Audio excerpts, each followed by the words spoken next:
and the girl I was working with was ready to walk out tonight. So hey, I didn't miss much. Why? Dingus! I'll go along just to get rid of the first one. Is dingus. The second I put my headset on, Mishka ding. No, now she was laying on the couch. You need out? Puppy, please. It's still moving from you dinging. Do you need out or what? Mishka. Need out? What? Yes, it's your paw. Come here.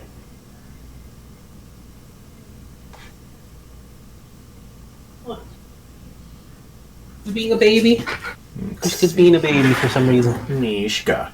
Luna, no. I don't have anything for you. Luna, please. Alrighty, Yeah. I am here. Stop. No slime. No slime. It's Luna. It's Mishka. Hi, Mishka. Hi, puppy. I see Luna. Yes. Mishka's back there. Hey, people and stuff and things and all that. I'm Surreal Canine. I feel like doing some Mega Man today, but not the Mega Man I just finished doing. the other Mega Man, the good one, or at least the one that is fun to play and laugh at with Fox. Yes. We haven't gotten to the really good levels yet.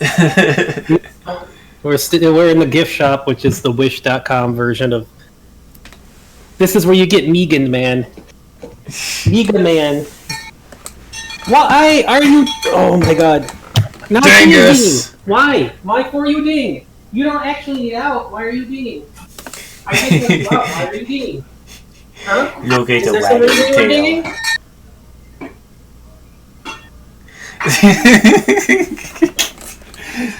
tail. Huskies. They're a thing.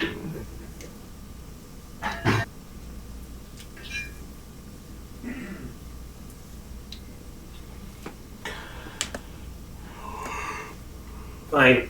I'll learn the science. She actually is going back out, even though I just let her. Sylvie. Whoa, Sylvie. Luna! Woo. Calm your tits, please. Sylvie Kitty.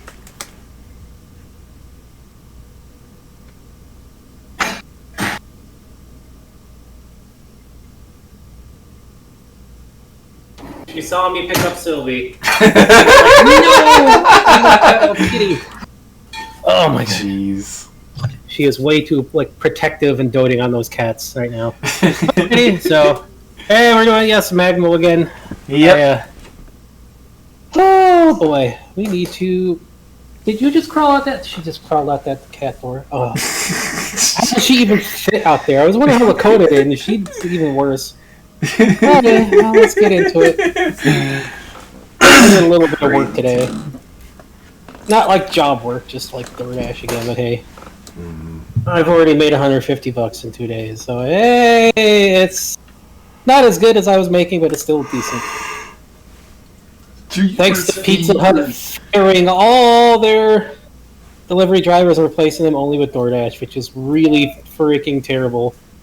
That's like really scummy, but can't do much about that. Let's see here. It's good to play some Mega Man. Let's get some Mega Man played. Mega Man! Even though ads are starting with whatever. Come on, just wait for MaGMML to start up. Okay. Get hot streamer summer. Show off your bikini line. What are you talking about, Streamlabs? What in the world are you talking about? I don't think anybody wants to see me in a bikini. What are you even? What are you advertising? You crazy freaking Streamlabs advertises some bizarre stuff. I swear. It's not as bad as Twitch, where I've been getting like 50 ads for online gambling. At like every 2 ads is like the stupid online gambling. Online gambling. It's legal. You can gamble online. Gamble online. Gamble. Bet. Do your bet. Slots online. It's like, oh my! It's like the scummiest thing in the world that they're allowing those ads. Man, I've fallen behind on my stuff. Oh, here we go. I need to invite you. Are you? Should be able to auto join. Yeah, try Or not. it. Here we go. Hi.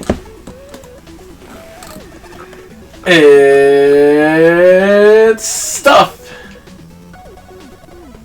What?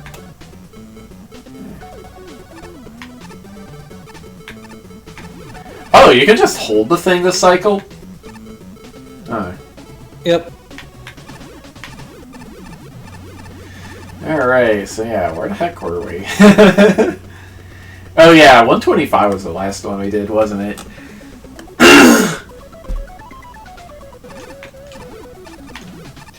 Using Springman as an electromagnet is just funny.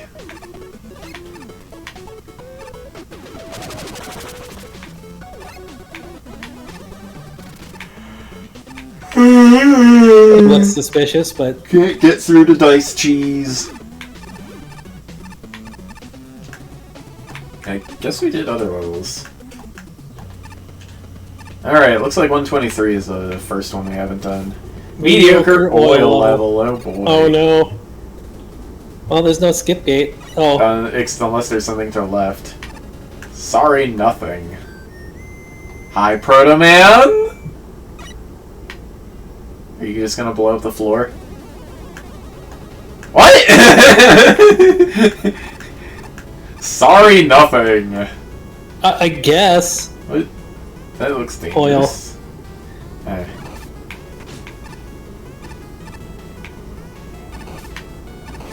Get flarbable.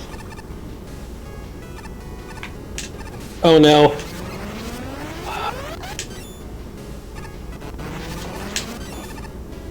That didn't actually help.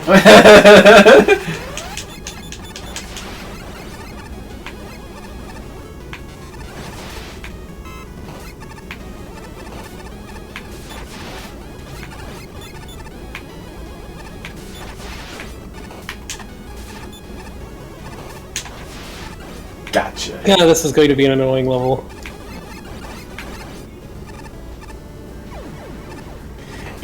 Yes, especially when Parsec lags the frick out. The fire Thanks, really got Parsec. Parsec going there, yeah. Ow.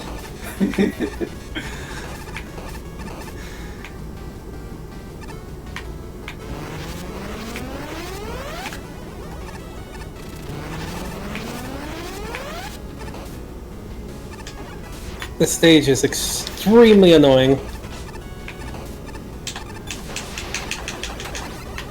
Why though? Just why? Why? This is awful! This is like a troll level, man.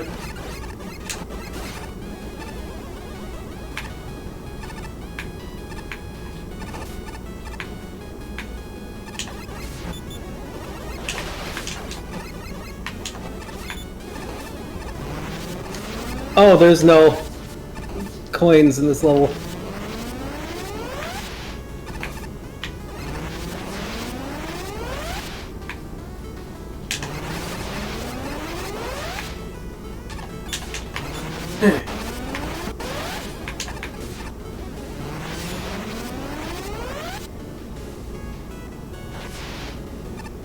What? What? Why?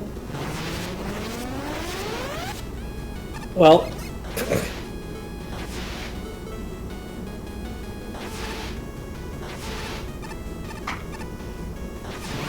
Why does it take so long? What is the point of that, other than to be annoying?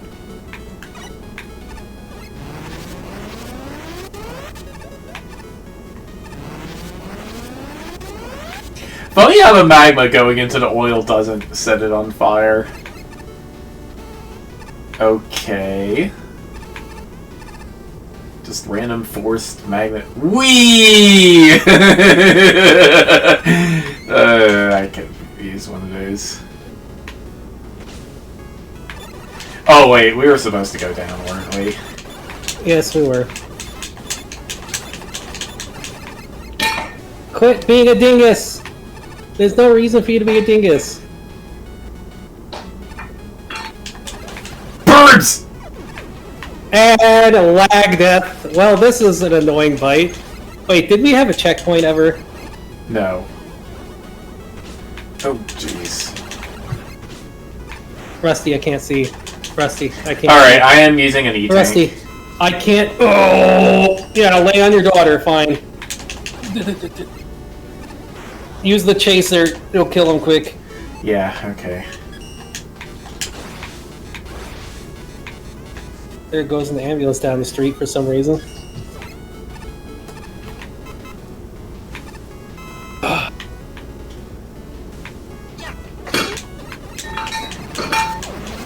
I can't even move. Quit dinging the frickin' bell, dog! There's no reason for you to ding the bell. Ooh. At all. Absolutely no reason for it. Oh boy, what am I gonna do about this? This is absolutely awful. This is bad. Oh, there was a checkpoint here.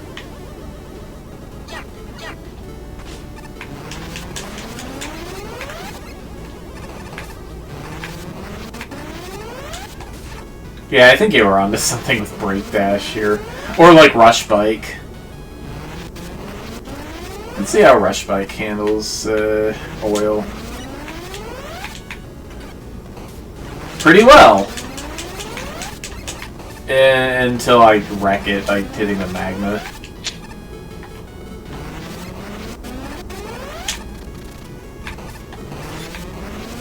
Oh, I hate this.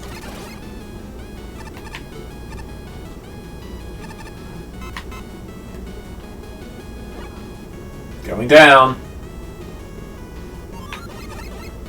Danger. How long is this level, and why is it this long? Ugh.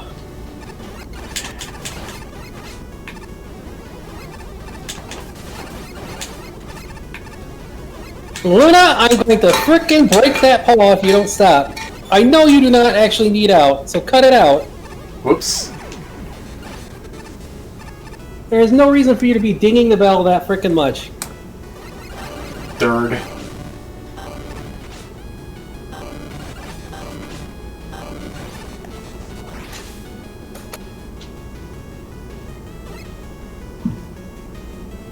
Cats, it is way too hot out to have you both on me here. Kitties.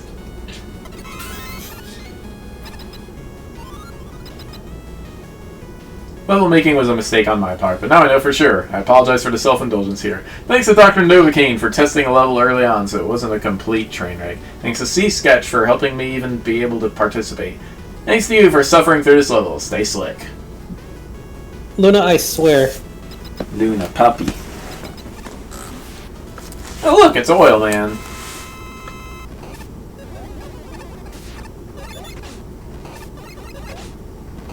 I can't even move. I can't really even move to fight him. This is awful! Why would you do this? I can't even really move to fight! This is just a... This Was he expecting... atrocious! Was he like expecting ice physics or something? I don't know what he's expecting, but this is just awful!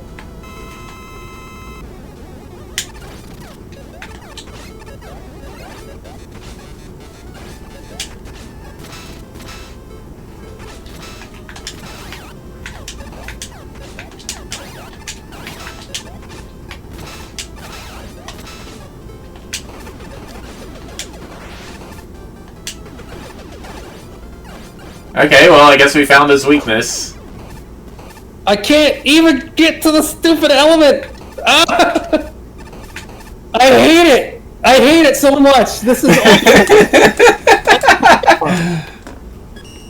I need to find some socks, because I am cold. Hey, Shinryu felt the same way, apparently. Yeah, Flashman really liked it, though. And that's designed to create instant negative bias. The beta tile set is a primary visual. Several unnecessarily... And then it's designed to create something. A broken Protoman to the left that gives the player nothing. So that's a very bad first impression, and it doesn't really improve. I like the enemy set. Siren and PU oil is a surprisingly good combination. I also appreciate that both oils are introduced well, and I'll admit, the power-up oil was much less annoying here than normal. What?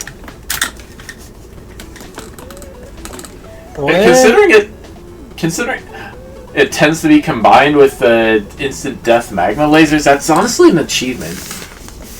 Unfortunately, there's precious little about this place that I'd call memorable. The only parts that stick out are the Oil Magma Hall, Fankaro, and the boss fights. The Oil Magma Hall because it's kind of tedious, although Jump's cameo is appreciated. And Rush Bite can totally trivialize the challenge there. Fankaro sticks out because he's unexpected and frankly rather cheap. The boss fights actually try to do different things. I'll give Chanky Dragon credit for the respawning oil, however. While it's funny to see Oilman getting stuck under those small platforms, his fight also really doesn't work here. All in all, I don't have a lot to say here. There's not much going on, and what does happen still doesn't offer very much. I suppose I'd appreciate seeing a level that isn't designed to set the panel against it from the get-go. Let's move my microphone up here. How's that sound? A little better. Well, I appreciate your honesty, even though I think you're being a bit harsh on yourself. I do agree that it's not a good stage, but it's still not the worst I've played. The thing is, I can see glimmers of good design in this level when it comes to some of the enemy gimmick placements. There's a few rooms that actually complement each other rather well. The corridor with the magnet generators and the sirens comes to mind. Unfortunately, this doesn't really make up for the rest of the stage's issues. The lacking aesthetics, the level itself being way too short, and several uninteresting rooms in between the more unique ones. It all drags the stage down to be a subpar, mostly forgettable experience. Yes, I realize I just more or less reiterated the level's title, but I get the feeling that making a mediocre level wasn't the original intent here, unless it was, in which case, more power to you, I guess. Mediocre, more like. No, mediocre is certainly not inaccurate. Honestly, I've seen more mediocre levels in this contest. The stage is not bad. Quite like the small hallway where you have to precision yourself in between the magma lasers, cleverly using a tile set to indicate the safe spot. Could use an extra checkpoint here and there, but nothing too unreasonable. The powered up oil is a risky gimmick that could be used in real evil ways. But thankfully, the challenges here are merciful and manageable enough until the Oil Man fight anyway. The fight is a bit of a mess. The extra platforms you could use as shelter from the oil shots also can limit your movement severely, while oil gets filled up everywhere. Needless to say, it really makes the fight... It makes the fight into this really awkward situation where you're stuck in a oil-filled corner, while Oil Man spends most of his time on top of a wall away from your attacks. Also, you might want to replace some of the BG basic tiles next time. They're supposed to be a placeholder after all. Honestly, if the rest of the level looked as decent as the last few screens do, and I can tell you tried, I wouldn't be talking to you for at least another tier. Mediocre drastically undersells this level. If the text boxes are to be believed, this level is a rush job. Graphics aside, it barely shows. I see a sensible number of reasonable challenges arranged mostly in ascending order of difficulty with checkpoints and power-ups and breathers at regular intervals. If that isn't the basis for a good Mega Man level, I don't know what is. The initial learning curve is thoughtful. The architecture and screen transitions make sense. The screen count is thoroughly acceptable. Not only is there an obvious theme, but the presence of an ink-throwing octopus in an oil level means you are thinking outside the box. Asset combinations are unique and exciting. For once, I don't hate Oil Man, or that stupid crow, or the jump, jump sign, which is surprisingly helpful. And that whole laser corridor is the best part of the level. This is the first time I've ever enjoyed the use of oil slicks. I cannot tell you how happy it makes me when the things I despise turn into things I enjoy. I can put up with choppy pacing and uneven challenge quality. That one showboating laser and the fall off the ladder challenge come to mind. I'll take unrestrained generosity over power-up deprivation any day. The little oversights are forgivable. I don't mind getting stuck in a wall when Proto Man is delivering the kind of absurd comedy I love. Normally I'm bothered by text boxes that break the fourth wall, but this time they tell a story that provides necessary context. You know what I want most, graphics aside? I want lasers to set oil puddles on fire. If that's the biggest disappointment, then you've done alright. It is a shame that this level feels so unfinished, that it definitely has some good ideas going for it. Up until the final section, the oil gimmick builds up on the basics and manages to provide some interesting challenges for the player. This is finally seen in the narrow corridor, which requires some finesse and timing to get through. It needs the player to have properly learned how the oil gimmick works. Thankfully, the level teaches us well along the way. The magma beans are mostly okay to good, but the one bean that lasted for an ice age felt a bit odd. Unfortunately, the final third of the level seems completely out of place with a rather useless drop, new complex enemies introduced without warning, and the fight against Oil Man was awful. AI of the boss broke completely, and the floor being covered in oil means that fighting Oil Man traditionally is impossible. It is a damage race even with his weakness. Removing some of the oil from the room might have made this a more interesting encounter, with a very huggy AI, or buggy AI, I cannot be sure. Its entire last section needed to be rethought. The other two mini-bosses were definitely positives in the level. The Suzik and Phoenix fight has just enough changes to feel threatening, and the layout of the room means the fight is over quickly. The Chanky Dragon's new layout is difficult but learnable and was satisfying to defeat. The graphics in the level were nearly non-existent, with no background, even using a placeholder tile so that there were misplaced tiles and cutoff.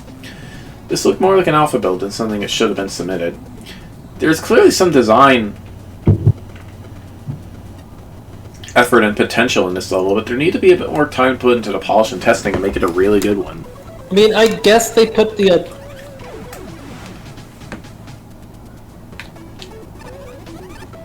Okay. I guess they put the stuff in the semi-competent way. It just was annoying as hell. The warp void. 3 tokens! What? Uh-oh, we're playing one of your games. One of your contest games. Ow. Whoa! Ah! Music from Superstar Saga, by the way. What's going on? I gotta get out of here, okay. Ah! Ah! It's hard to frickin' see what's going on. Let's do that. And now we're in Wario Land 3. Where am I? It looks like one of those, like... Hey, Bastion! Fancy seeing you here! Stop dinging the frickin' bell, dog! You don't need out! Oh, you must be wondering where you are. To be honest, even I don't know. This place reminds me so much of home!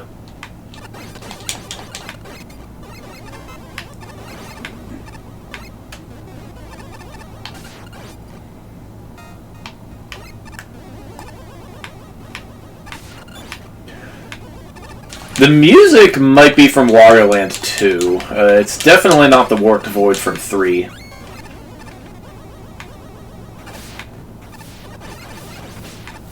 Can't exactly say the tiling is... It's kind of ugly.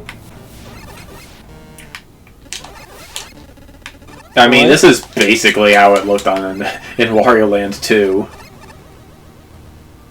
I think. Hey.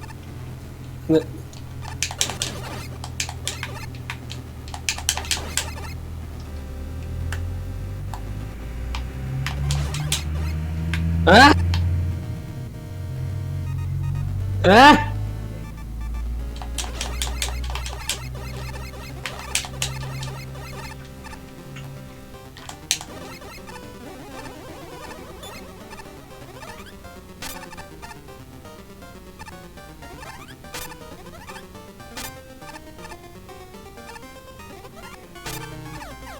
I wasn't even paying attention. That's a lot of damage.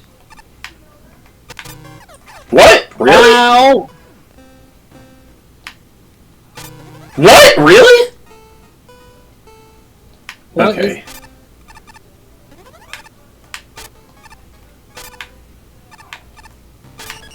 There. Sheesh. I swear that wasn't working correctly somehow there. Hold on, don't go down. I get the feeling there's something up top.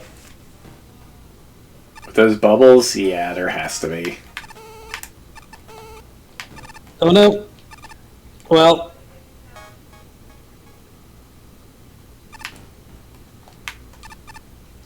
Well, now I can just ride a bubble up, I guess. Or not, because... Oh no, this isn't going to work in multiplayer, is it? Oh no.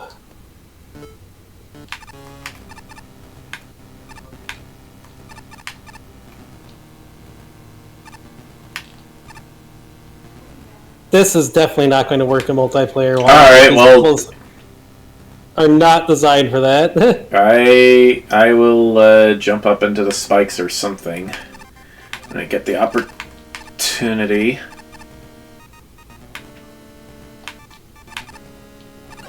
Alright, it's all you.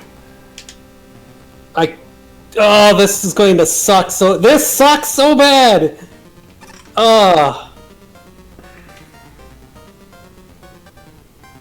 This is just awful. Oh, I hate it. Did we hit a checkpoint? I don't remember. I hate this so much.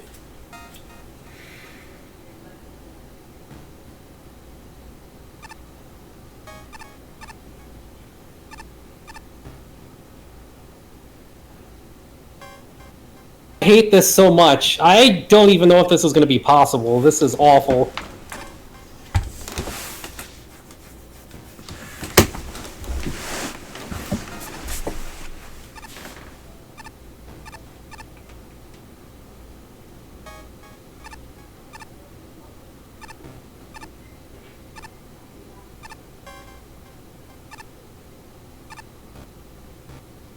I freaking hate this with a burning passion. This is awful. It looks like you can just keep jumping up and down on the same bubble. I don't know about that because it keeps popping. So, see, they have like a time on each of them. No, the same big bubble. Like the big bubble clearly isn't despawning. It does despawn though. Only if you stay standing on it. It still will despawn. Aha. Oh, this was absolutely awful. Oh, now I have to do this again. Oh, I hate this so much.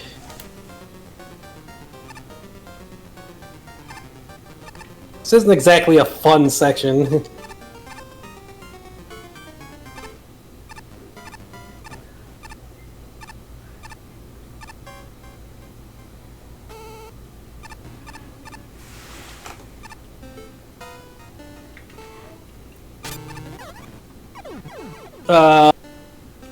That wasn't right.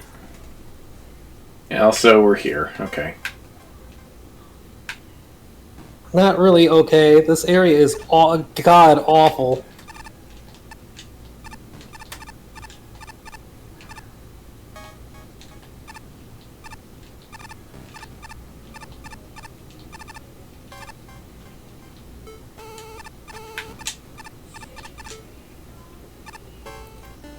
Two, 1, 3, 4.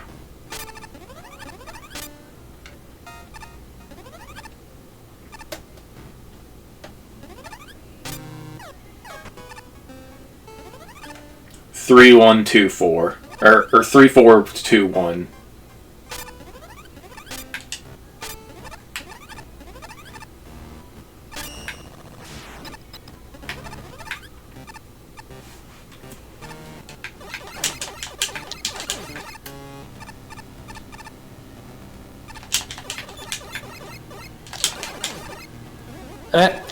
Keep getting the energy drops right.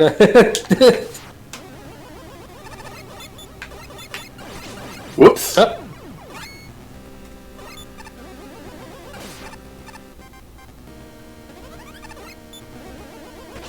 What? Suddenly, it's high gravity.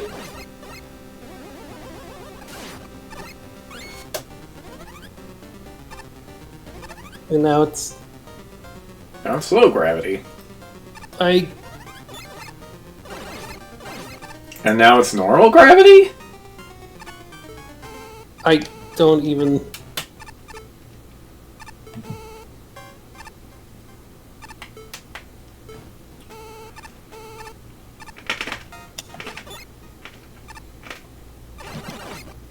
So, am I supposed to use the powers to get over this, or what is going on? Please tell me we don't have to redo this damn level. I do not want to redo this level. Oh, please.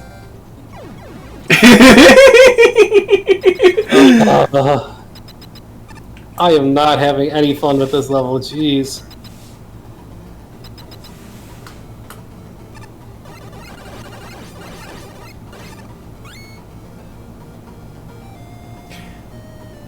Well, I'm back here again. This is so confusing. There's an energy element, so I guess it was worth it. Jump over it. There's gotta be. No? What? We missed the token? Oh, but we have enough. We have enough tokens, I think, to buy the radar now, don't we?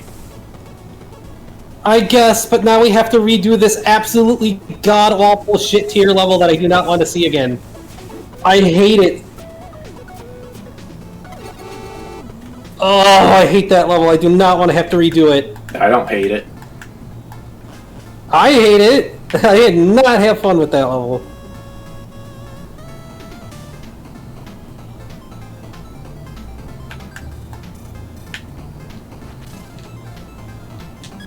Just, Here we are. Let's go.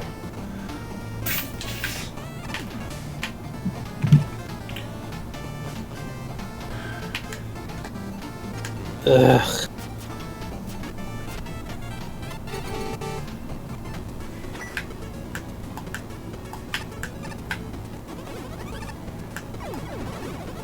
All right. Well, you can you can stay dead and I'll do the level, and you respawned.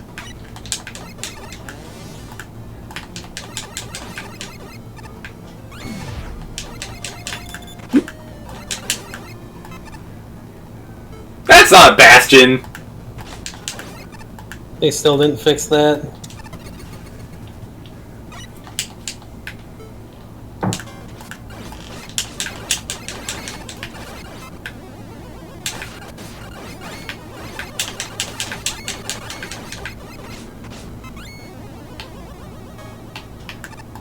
Let's just hurry through this thing.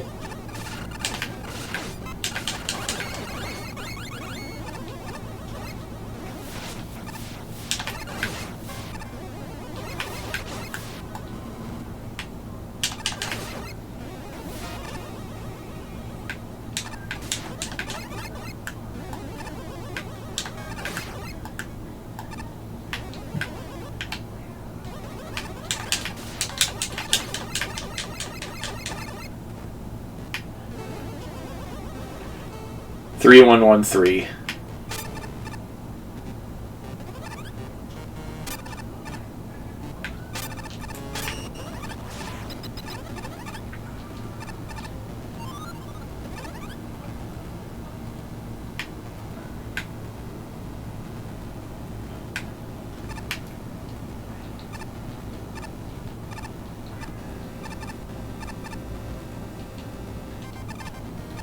Huh. Oops. See what I mean? They definitely still pop. You have to get off them for a bit. Also, probably doesn't help that with 2 players, it's getting way more pressure than it's supposed to. 1342.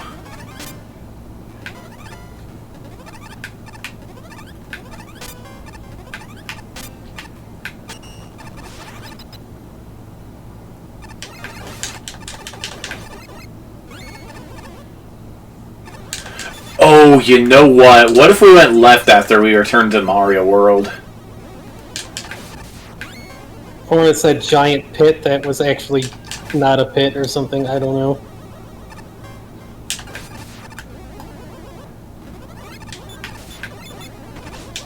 Weren't we on the ceiling the last time we went through this? After a bit it will be. Woohoo. Ah. How are we... Okay, yeah, that is just rude. That is just a terrible place for that. Wait, to the right. I saw it, What?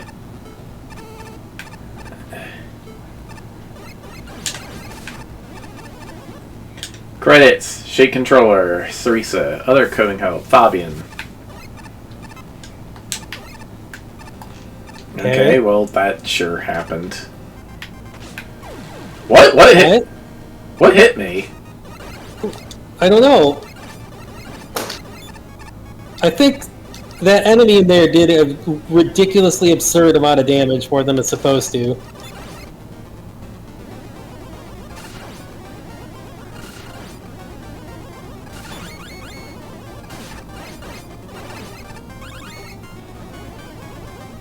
Very rude tadpoles. There we go. There's a little bit of health. I don't want all your nuts. I want the frickin' health. God, these backgrounds are so ugly.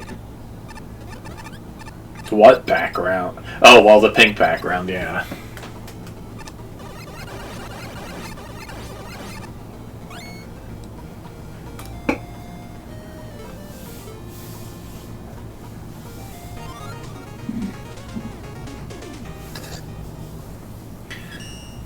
These graphics like have to be from one of the bootleg Super Mario Worlds. The bubble section was not... Yeah. Wow, not the best first impression. Non-threatening enemies and a free token is one thing, but a surprise shield attacker, a cutscene that can hurt you, and screen shake that induced a mild headache. Yeah, this is also a poor start. I think I get the idea here, and this is supposed to be bizarre and inexplicable. They succeeded. No. The vast majority of the level is basic enemy scenarios and very little platforming. Any variety is caused by poor design. In particular, the several screen bubble room is tedious, especially if you want the token. There's also not enough warning when double gravity triggers, which has caused at least one cheap hit. Now, this isn't completely bland. The attempt to show Wandering Head's flight path is appreciated, assuming that's the intent behind the wall decals in their rooms. There's also Melody Response Can, perhaps the most interesting part of the level, but the second one bungles it when you realize you can leave the room on the ceiling. The rest of the level is not designed for that, to say the least, yeah. One thing that could have made this more fun was a proper boss. Unfortunately, Crystal Man just dies and then you randomly return to normal space. That's an anticlimax in an already boring level, creating an end playthrough result that's playable but not fun. Well, that happened, I guess. Honestly, outside of the strange visuals, this stage doesn't really have a whole lot of substance to it. Lock you in the other room until we're done streaming if you keep ringing that bell for no reason. The room layouts are all rather basic. Enemies are pretty much a non-issue, except Huskies, maybe my God. for the Crystal Just Joes let me stream. and their usual absurd damage output. And the gimmicks are severely underutilized. I can control it now. Oh, you can control it now. Yay! Everything is mostly regulated to its own little section, which really hurts when it's easy to see how the stage could have been more refined. Combining reverse gravity, bubbles, and lower or higher jumps was an opportunity that feels completely missed out on here.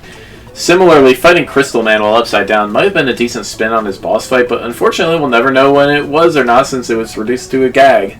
Those issues aside, there's one more glaring oversight that can actually cause the player to get stuck.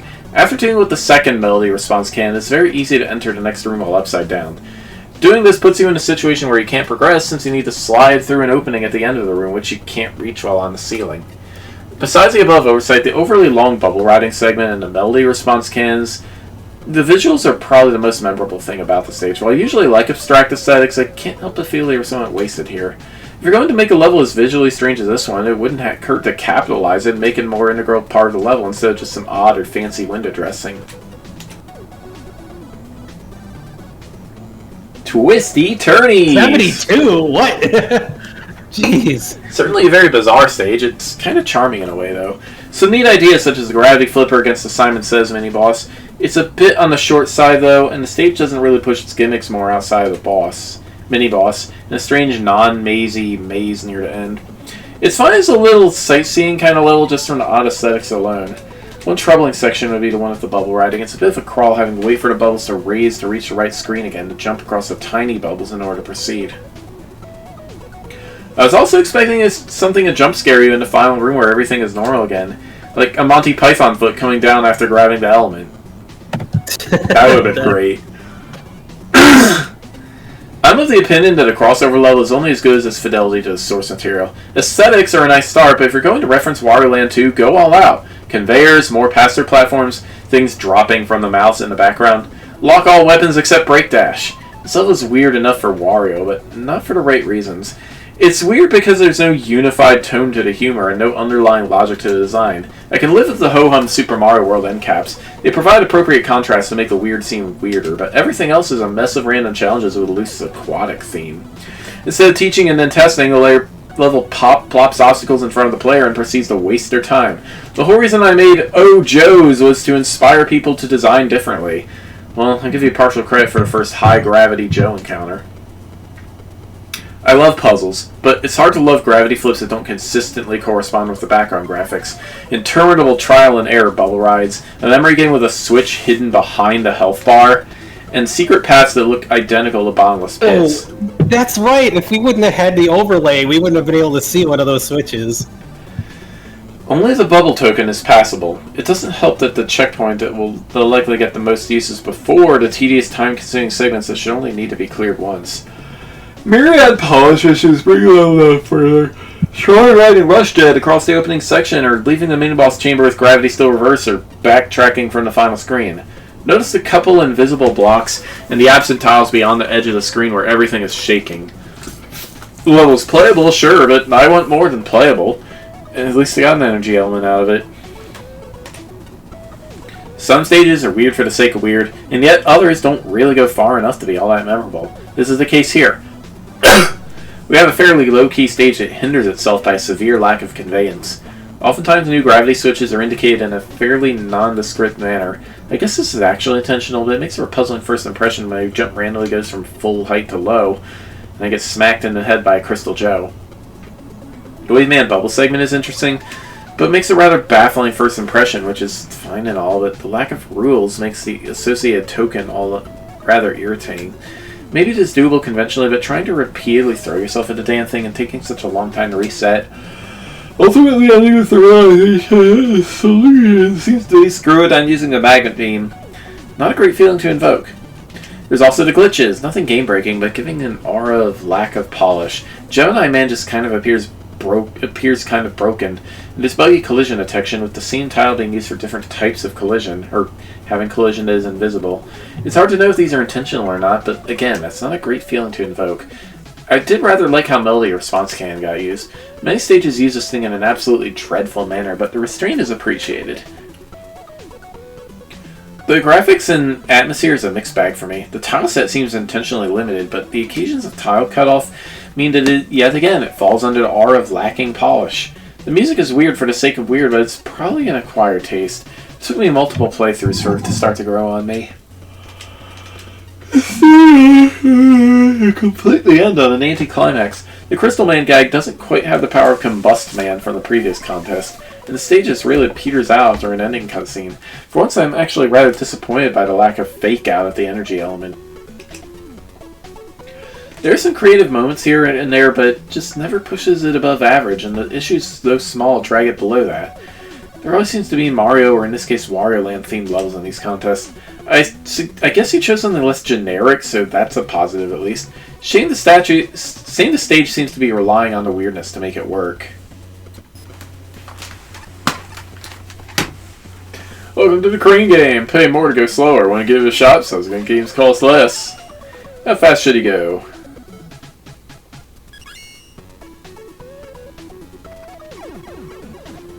Plushies. Oh, the minigame killed me. Yes. Killer Bullet. Oh, look at that Bullet Bill. He's a cutie.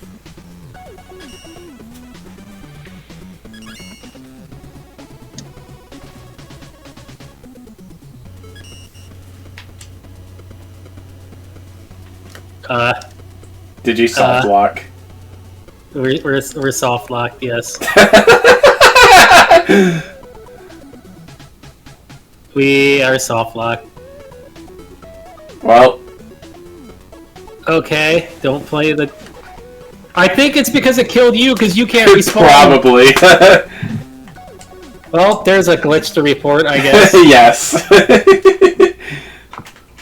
Oh. That's pretty good. Well, disconnect if you haven't already. I did. Although, maybe Maybe I'll go get myself some water. snackage. Yeah, water too. I'm gonna refill my water. I'm gonna have to put this back down.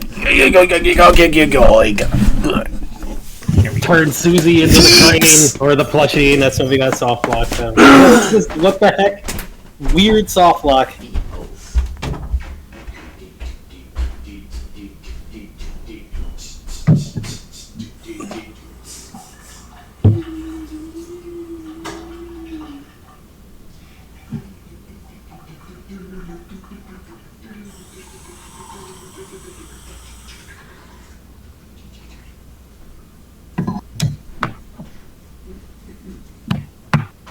Cat, no X-Files. I guess something like that just happened, but...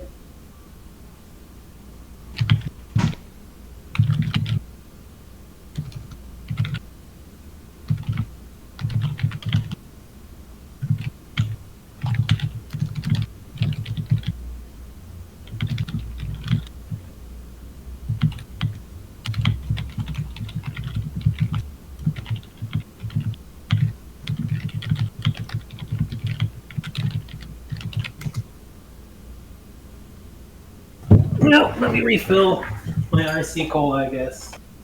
You're not going back out there. You aren't going back out there.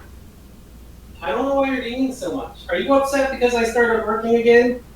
Oh, kinda. Give me some cherry flavor.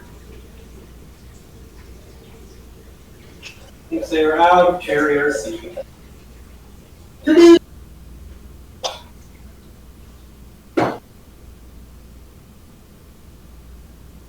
Camera.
Alrighty, reconnecting.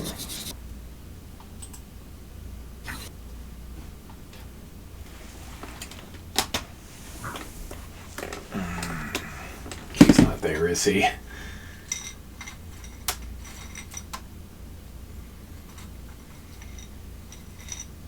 Okay. Hello. Let me get your thing. If you did a thing, there we go. Here we go. All right, you should be good.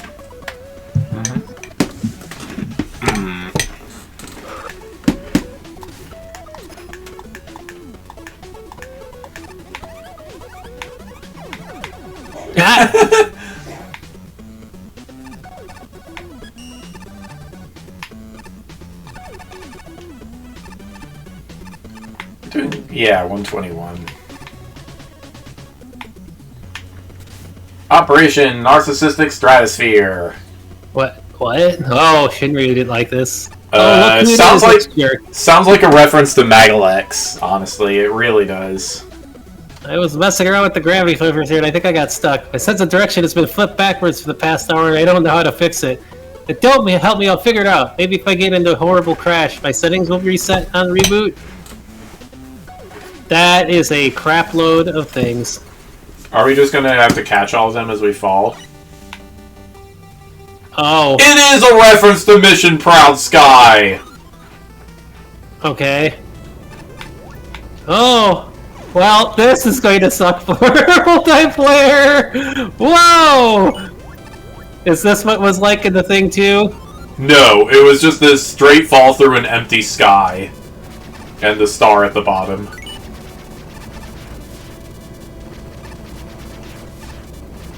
It was like the second to last place level, I think.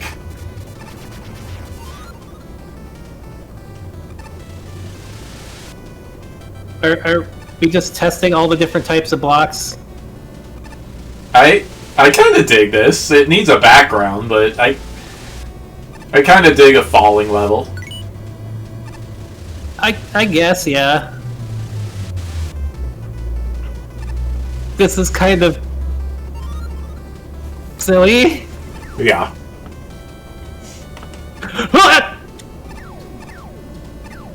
Thank you for no reaction time. Well, this is not a level for multiplayer either. Wow. No way. Oh.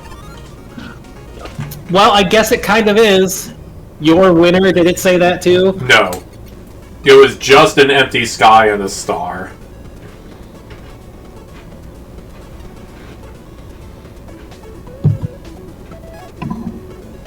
But... What? Now that we have the reference to my MaGMML1 review out of the way, wow, this is a very surprising level. This is essentially Vein Space from MaGMML1. It's a synonymous, if more verbose name. But instead of just a straight drop, it's more an actual level with more gameplay than just another spike drop. I can't say I've seen anything like... Oh, right. Yeah, you can control it. I can't say I've seen anything like it in these games, that's for sure, and it has the same boring aesthetic issues as the original level, so... Intended reference or not, I won't be providing any points there. That being said...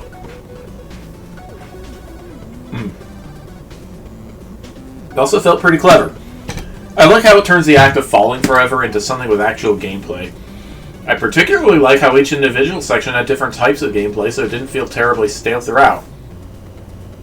It certainly helps that the level's only about a minute and a half long. It doesn't overstay its welcome, that's for sure. And I found myself using it as a palate cleanser on more than one occasion. All I said, while I enjoy this level and feel it accomplished what it set out to do, it has some hiccups in its execution. For one, the count bomb and the sheet block sections both feel way less interesting than either of the concrete platform parts. I get that the concept is temporary platforms since those naturally give as little ground time as possible, but the actual gameplay is pretty much just move a little, wait, repeat. It's not a whole lot going on. The music also doesn't loop, which can rear its ugly head when you're going for 100% in there. Most curiously, I think the level would have been improved by using actual death spikes. As it is now, it's so easy to clear this level, I think it might be harder to die, barring something that's standing on the spikes, than it is to complete the level without taking any damage. I suppose that helps the palate cleanser aspect, but if you're looking for a challenge, this is absolutely the wrong place for it. Otherwise, while this isn't exactly a work of art, I enjoyed it regardless. Maybe it's some MaGMML1 judge nostalgia talking, but this is a level I've come back to more than once just to play it. And that alone means it did something right. So this is essentially objective Vein Space, but with actual hazards. That said, this level leaves a lot to be desired. Like pretzels. Boom. It's kind of a shame, since a stage runner in a near constant state of freefall could work if the hazards you face are more interesting or threatening than the ones found here. Only time I ever felt like I was in danger during this level whenever the concrete platforms showed up, given how they were positioned.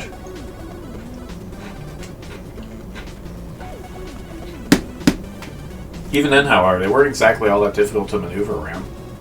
The low difficulty turned this into a pretty dull experience as a whole, which wasn't really helped by severely lacking aesthetics. As it stands, the only aesthetic elements in this level are the obstacle graphics and the music. I think it goes without saying that this really could have used a background. I understand that some backdrop patterns might run the risk of being too distracting in a level like this, but I think it could work if the background was simplistic enough. Like I said, the general idea behind this is fine. There just needs to be a lot more to it in order to work out. Space. It's very vain.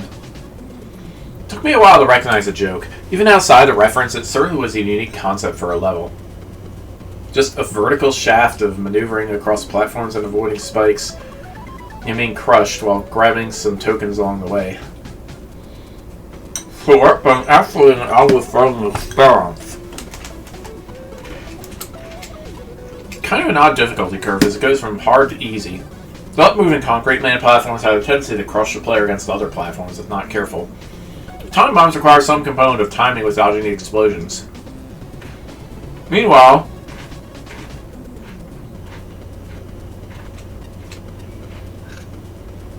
with the sheet blocks, you have more than enough time to get yourself positioned and not fall into the spikes. At least the down-going concrete man platforms fit appropriately as the final challenge. Ouch. There isn't much in the way of design. All sections are isolated with one certain platform type associated. There could have been some interesting challenges if the platform types had been mixed around. Aesthetics-wise, it's literally a void. I mean, I get it, it's a parody of Vein Space, but even that level had a background at least. Having the Mega Man and bass boss music as the stage music is pretty funny though, as one could argue that the stage is a boss in itself in this situation. I don't know what's more surprising.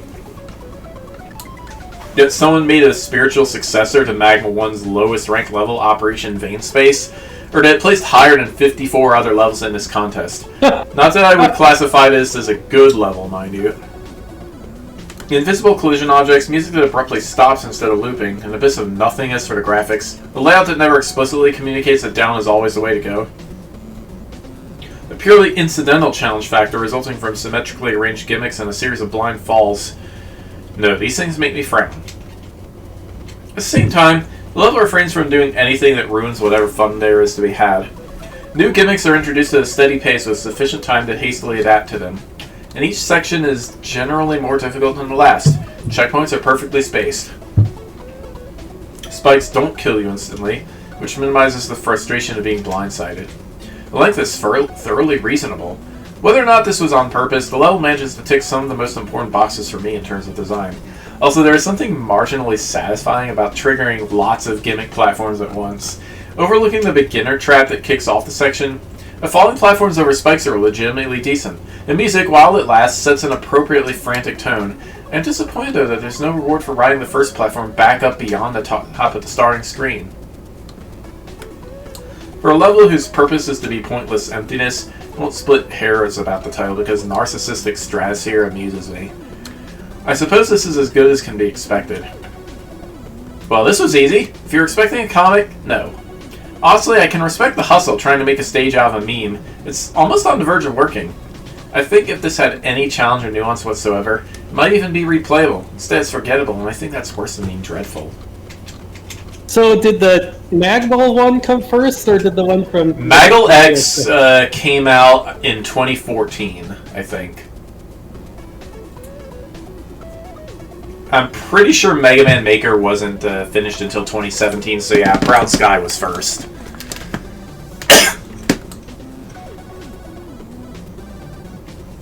Till... When did Maggle came out? 14, you said? Mm-hmm. Okay. Yeah, this one said 2016, so... Yeah. So yeah, this meme had its origins in a Mario contest.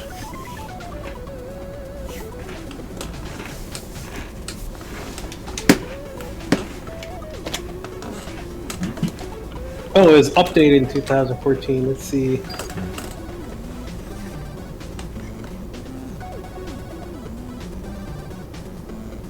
Wow, only 26 levels. Alright.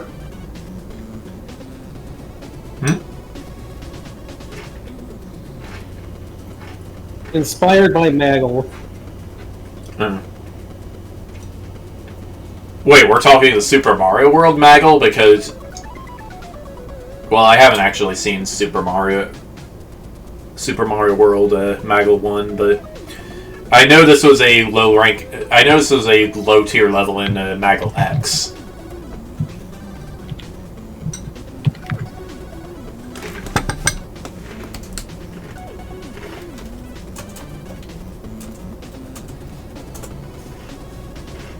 Ow.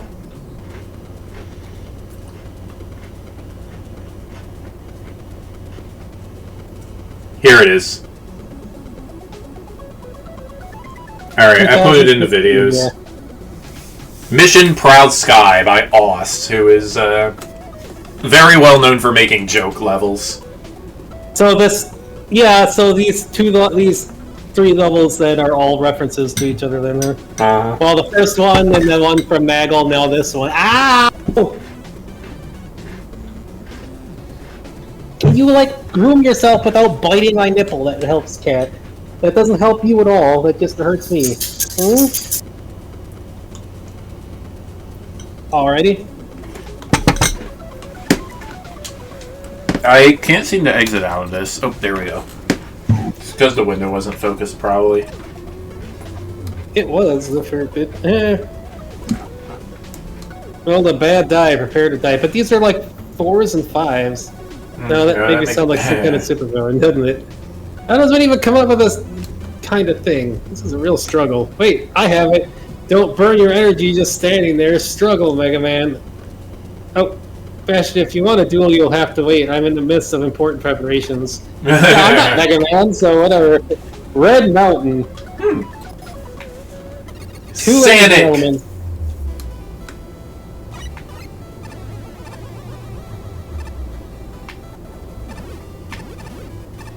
More Pluto.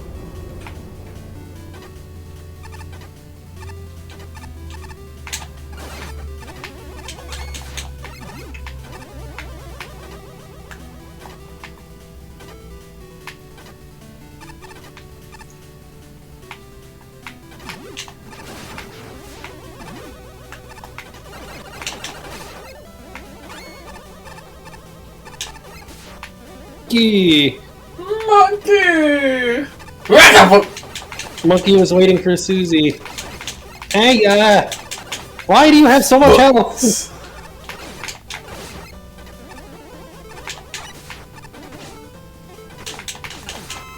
Wait, why did you disable What's disabled? a bunch of stuff? Oh, that was pointful. That sure had a lot of pointedness to it, yes. It looks like only Rush Jet and Magnet Beam are disabled.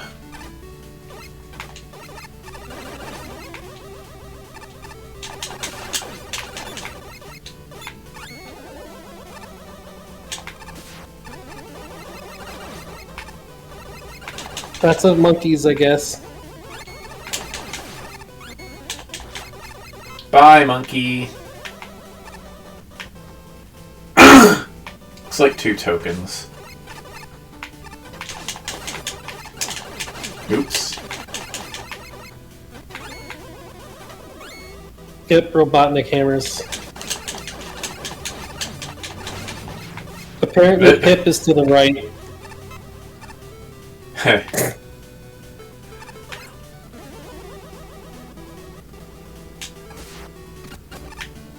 Excuse me.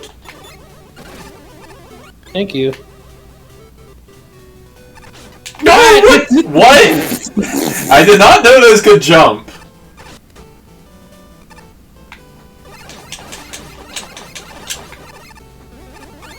I didn't know they could jump like that either. Uh-oh. Oh no, Oh, it's a boss.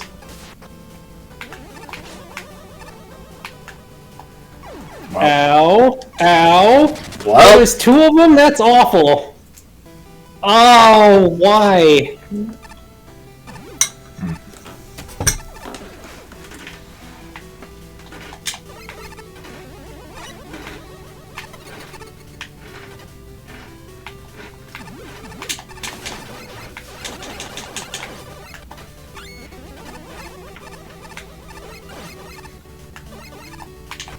Those were rocks, so that was like... Ah! This monkey is awful! Go away. It's so hard to avoid damage in this section. Oh! Well, I'm gonna die, like, instantly here. Jeez. I didn't mean with lag! Thank you, game! Well, there's an energy tank coming up, at least. Are those supposed to be, like, mini Robotnik heads? Yes.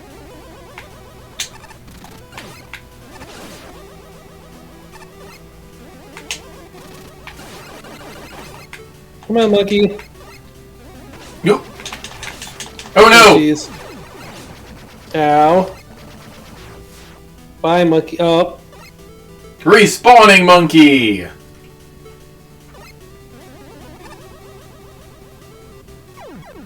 Can't even make the jump. Lovely. There's not enough space to make that jump. We need the magnet beam or rush jet, I guess. Both which are disabled. Yay! Game design. I know, right? Like, I guess we just gotta ignore it and try to avoid damage?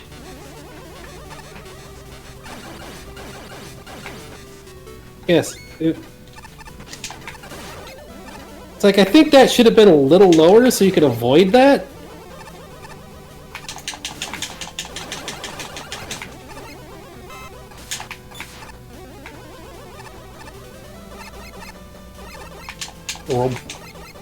Robaldnik.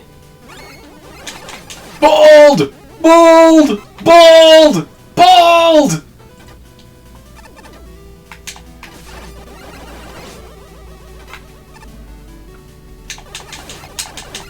It's like I heard somebody before when they were like really tired at their streams and they could.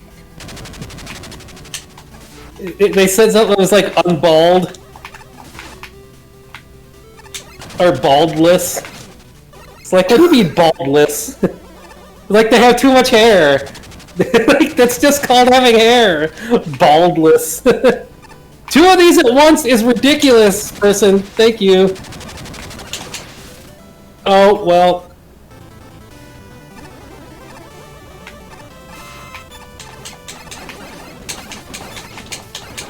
I am going to guess... Hopefully there was nothing there.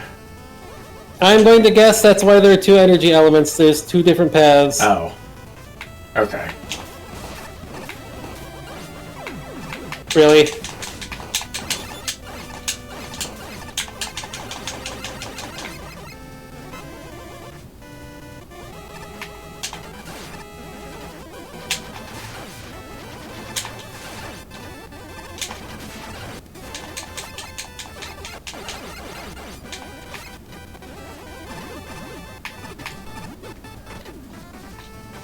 That is some mean placement there.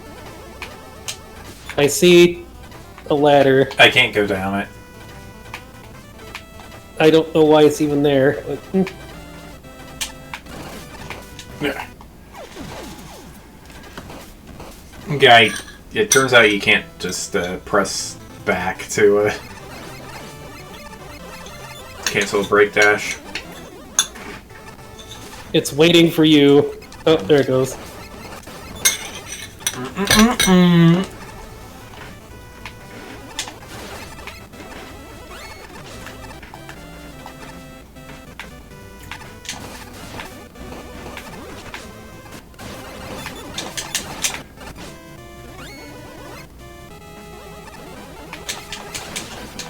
Oh yeah, good Sonic Adventure reference level, I guess. Wait. Can't be hurt by that? What? It's a Sonic Adventure level? Yeah! Sonic's level 7.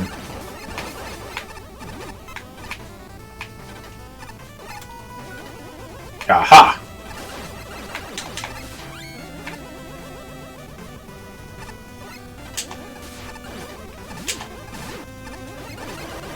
Honestly, the amount of monkeys in a level is part of the reference too, probably.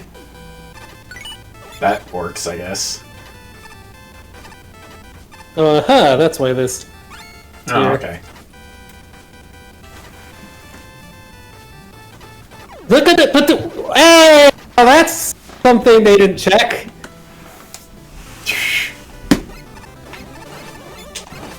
That sure was, not supposed to do that.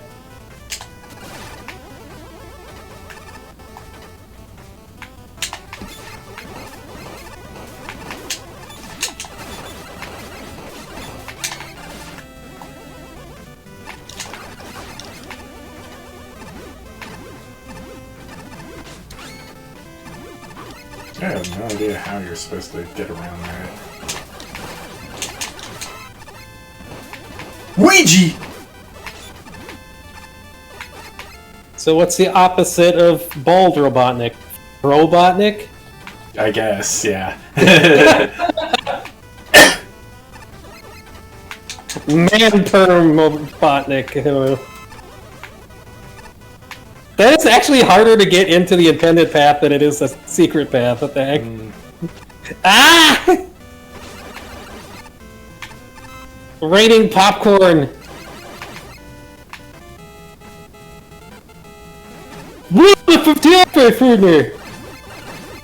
Useful for Brer.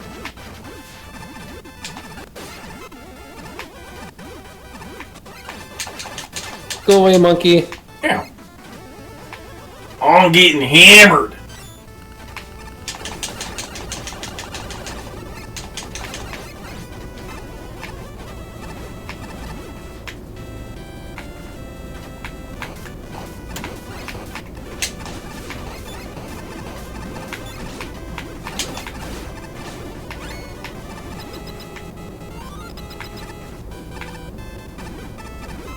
Hey there, Eddie.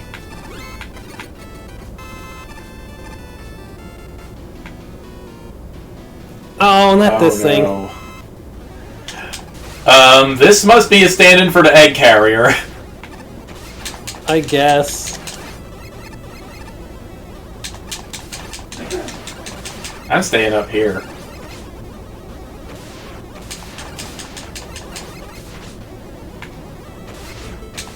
Alright. You need to go away.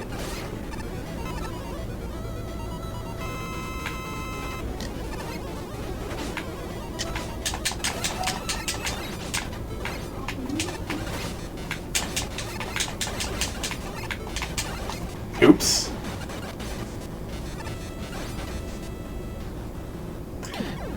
That does a lot of damage. Well, this is going to be annoying. Just to get a spark refill. This is my least favorite bosses because it's both boring and the second phase is just like stupidly hard to do anything about. Because it's such tight jumping and all that just to hit it.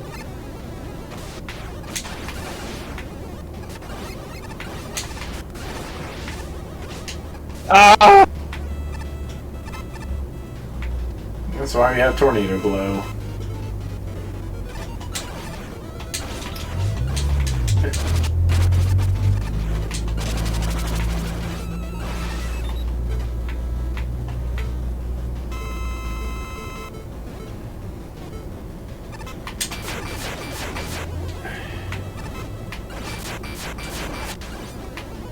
Ah!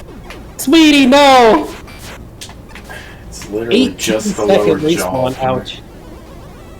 She had to kick the slide button.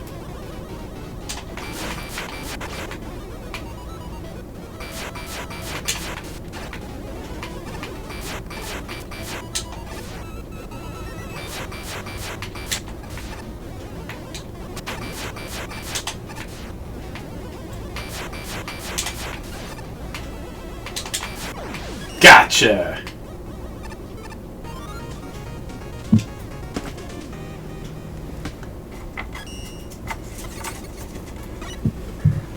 And now we have to do the other route. Yeah. What even would the other route be for Don't Sonic? fall after the rock mini boss. No, I know that. I'm talking about what the reference. Oh. Probably not part of the reference. If I had to guess. That or it's like Knuckles' Red Mountain, which is just the Chaos Emerald hunt. Or Master Emerald, rather. Or, why do you have so much health? You know, I don't actually remember if Gamma gets to go to Red Mountain.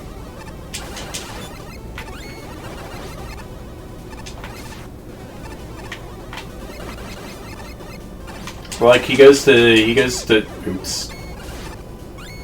I do not know what the level oops. Well, I guess Mario 1 minus 1. He does Final Egg, then Emerald Beach, Windy Valley, something, and then Hot Shelter. I think. I don't like fighting two of these at the same time. Jeez. Try using Break Dash. Like, Break Dash one-shots them, it looks like.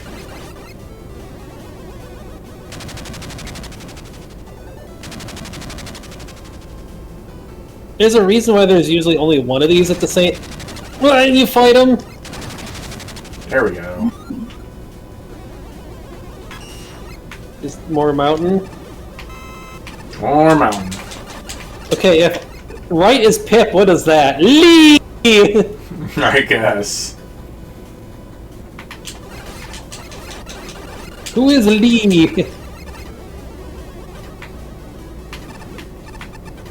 They're affordable! Okay, the hitbox is just weird on it. Monkey! Goodbye, monkey. Pip. Hold on. Yeah, I see it, but is it some? It is a something.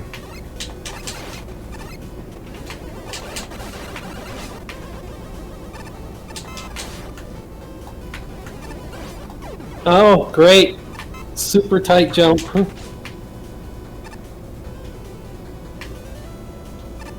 Yeah. See what I mean? Oh, yo, yo, yo, yo, yo, yo, yo. Oh, yo, yo, yo, yo, yo, yo, yo, yo. Oi, oi, oi!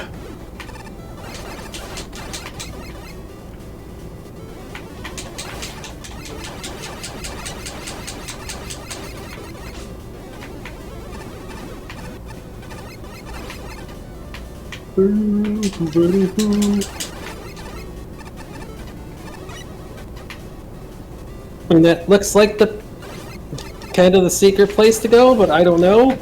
I just hope we don't have to do this again.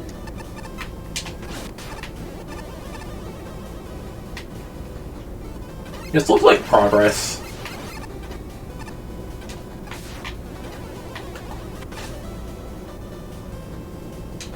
M-Tank? Wait, was that... was this just for an M-Tank?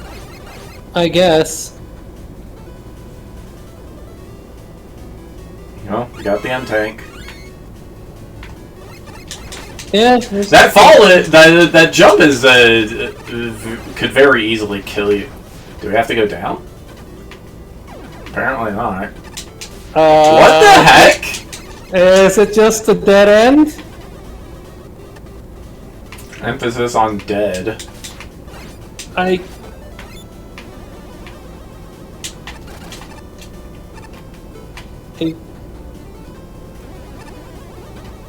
think... Why? That looked like a background element.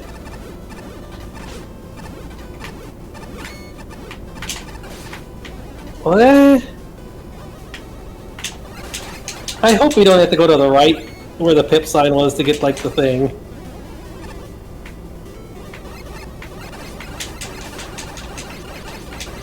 Yeah, like, isn't the compass supposed to point that kind of stuff out? Oh! Okay. Or it's just there, I guess. Alright. Oh, There was a video game. Chess Battle Advanced! that still wasn't Pip. Wow! Somebody with really low scores there. So, Mega Man decided to take a break from Wily to challenge Eggman. I can see the idea. The majority of reskins here work reasonably well. Not just in the graphical sense, Springer proved a surprisingly effective obstacle alongside Fire Totem, and Totem Polans actually got to use their jumping function. Similarly, the fire bars were surprisingly entertaining throughout, and the only reskin who was routinely just there was returning Monking. The non-reskinned enemies were non-present. Dawncatch vanishes entirely on the level 2nd route, but the real biggest issue here is the hammers. I appreciate that they don't block shots for a change. I don't appreciate their terrible contrast against the dark backgrounds. Speaking of visual clarity, the pass-throughs in the level look like regular solids. It got confusing to say the least. The level also splits into 2 paths, so there's a bit of a mixed bag. The downwards path is great, with some of the most creative sections and a music change for variety's sake. The only real weakness there is the most complicated and interesting setup, Fire Totem, Springer Totem, Poland, and Firebar. Shows up earlier than ideal, and beyond that, the area is just kind of there. The rightmost path has a new element with Jamasi pipes, but again, there's only one significant challenge with the hammer spring, which is easily bypassed. Everything else is easy. For that matter, there's a lot of this level that can be bypassed with weapons. Some of it feels clever. It's a boon with multiple elements, but the ability to skip most everything can get kinda dull. The other big issue with the Jamasi path, it also doesn't have a boss, which is a massive anticlimax, considering the other route uses an Eggman-style Mega Mech Shark. Considering the Eggman Shark actually uses other pieces of the level to twist the fight, he's a surprisingly interesting fight, which really just makes the other route's lack of end boss more jarring. There's also a Twin Stonehead mini-boss who is a rather rough fight. Considering it's a dual dev kit boss, I surprisingly don't hate the fight, but it can be a rough time trying to dodge everything. This is a rather tricky level to put him down. On one hand, it's pretty clear there was effort put into it, given how you're expected to approach some of the platforming segments. Despite that, it doesn't always translate to it being good. Main culprits here are the springs and the swinging hammers. Segments involving these either lean toward being very forgiving to somewhat frustrating given how much stuff can actively get in your way. Sometimes it's as simple as luring an enemy away to give you a clear path to launch off the spring, while other times you'll have to hit an enemy on springs while contending with other hazards that may or may not sync up well with things. Mainly the fire pillars in the underground segment. The one moment that sticks out to me the most was one of the final jumps during the above ground paths, involving a large gap, a swinging hammer above, and the fire pillar on the other side. Certainly doable, but it definitely strikes me as an overly punishing setup, especially when we consider the lack of checkpoints in this level. Enemy placement is also a mixed bag. Sometimes they synergize well with the room layout and other gimmicks, but other times they're placed in such a way that they poses next to no threat. Totem Polans and returning Monkings are the biggest offenders, with having no middle ground with their challenges. They either play off their surroundings well, or they're incredibly easy to dispatch from a distance. Aside from the platforming and a few other moments, such as the Stonehead fight with 2 rows of boulders, along with the Mega Mech Shark battle, the only other thing that stood out to me in this stage was the visuals. They're odd, given the use of multiple different looking ground tiles that you can walk and jump through. It's a bit on the messy side, to the point where I found myself enjoying the underground path a bit more thanks to the lack of background details clashing with the terrain. Overall, while I can see some potential with the platforming here, definitely needs some more polish. Red Mountain Zone, Act 1! The thing that's definitely standing out right away is the aesthetics. Judging from some of the Eggman robot-like reskins, I'm guessing this stage is supposed to be a Sonic reference of sort. There's a lot of mixing and matching with tile sets, such as it can be hard to tell where the floors are at times. Some tiles can also be inconsistent, like the floors in the lava section sometimes being top solid and sometimes purely solid. The Spike Hammer reskin seems to have the wrong offset, which makes an otherwise default engine exit bounce weirdly as the anchor keeps changing place. The mini-boss room could have been handled better in terms of letting the player choose their path after said mini-boss is defeated. Oftentimes I fall to the lava section when not meaning to, because that's usually where the player would stand fighting the hectic double rock drops. Sometimes it's hard to tell where to go as well. The lava section has a split path where it looks like down would be the way to progress, and left is the token path.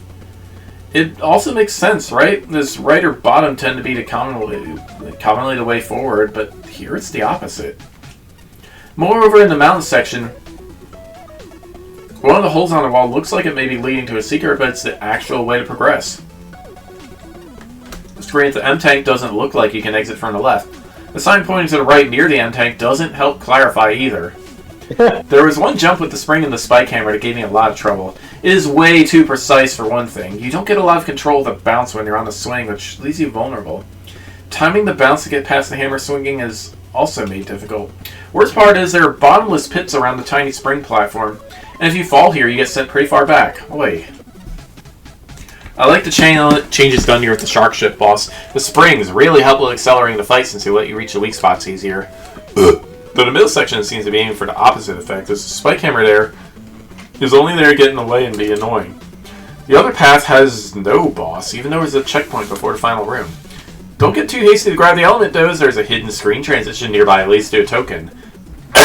Seriously? That'd have to be the worst way to hide a token, considering the player would have to go through the entire stage again if they happen to miss a spot.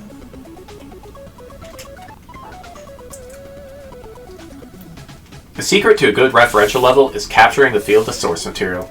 You got monkeys, hammers, and lava, but you also need at the very least more appropriate music and a sense of speed if you're going to channel Sonic Adventure. It took me entirely too long to realize the boss of Red Mountain wasn't going to be Dagoth-Ur. Setting aside the theming, the level still falls short in several areas. Graphically, there's no unifying style. The custom sprites clash with each other and don't really look like Mega Man or Sonic. It seems like the tiles were selected because they're all mountainy, but not because they fit nicely together. Top solid platforms are the main problem. The screens with fewer layers look pretty decent. Even with the arrow signs in the background, the level layout is confusing. Unexpected directional shifts do not work well with solid screen edges and bottomless pits that look like they might be transitions. Rush Coil easily disrupts the intended flow of several screens, which also makes the choice of locked weapons a bit dubious. Inconsistent object collision adds more confusion. It's unnerving to discover that certain background pillars are secretly ladders, for example. It's hard to achieve a good challenge progression with a jumbled level flow, but there are standalone moments of gaming goodness. I'm so glad to see Totem Pole with jumping ability put to good use. I like the simple, effective twist on the familiar mini-boss fight, which ended up being my favorite part of the level. It's gratifying to be rewarded for poking around beyond the suspiciously sudden ending screen. The best parts of the level are the simplest ones.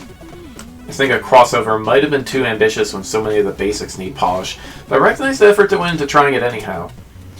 This is unfortunately a stage where almost everything went wrong. The stage has an overabundance of enemies at just about every point, and over-reliance on death pits and way too few checkpoints to counteract that. It would take too long to point out everything, but there were some noteworthy issues. There are too many enemies, many of whom had a lot of health, so it took ages getting from screen to screen. There's a lot of waiting with timing challenges that result in death if you fail them.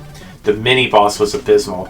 It was a very difficult fight at the end of a very long level section. It was unavoidable with certain spawn locations. It can also drop you into the pit as it dies, locking you out of the upper route. The music was not Sonic related, which I would have expected with the obvious references and just felt lazy. The transition to the second zone was awful. You had the original music play for a couple of seconds before dropping down the pit before entering the lava zone and changing. Whenever you died, you get to hear the awkward music change, which happened a lot. The tile set was poor, with many instances where it was difficult to tell what was solid floor and what dropped you into a pit. There were many enemies camouflaged into the background, for example, the hammers in the lava zone. There was no boss on one route, despite the checkpoint, and the other was a boring boss made simpler than the original in two forms and in the obnoxious second form. There were only 2 checkpoints. The level is long, and given all the above, was overly punishing. In order to keep a review concise, looks like we have had to resort to bullet points, which is never a good sign.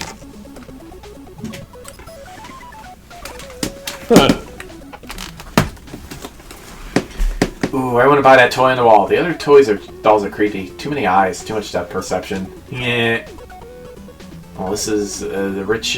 my technology doesn't quite work in here. Oh, you can still go in. It's just I'm not sure how well it's going to hold up. Things may go very, very wrong. I'm very fortunate the tournament organizers allow entrants to skip this one. Uh-oh. I'll be watching for the sidelines. Oh, no! Uh-oh. The Hero as remixed, apparently only intended for one player. Let's see how this goes, I guess.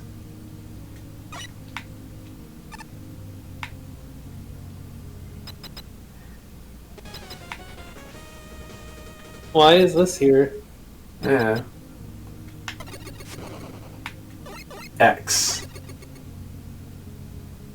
Okay, it's just an X costume, I guess. I guess. Can you wall slide? Whoops. Probably not. Yes. You can. Wow. Okay.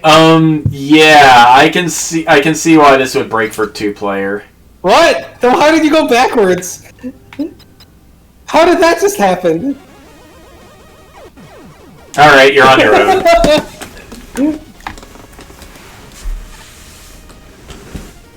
That's a funny looking animation.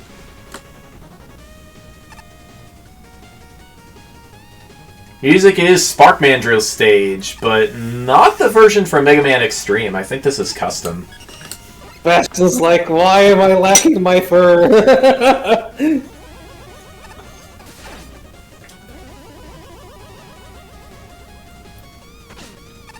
Oh, you can't dash off the wall. Hmm.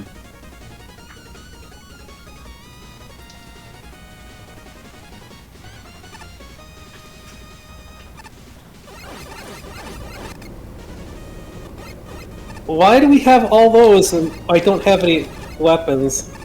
Hmm.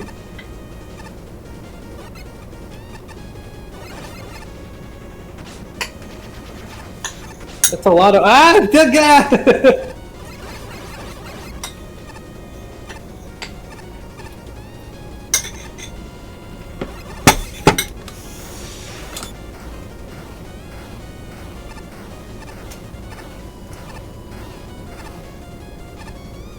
Again, why all the weapon energy?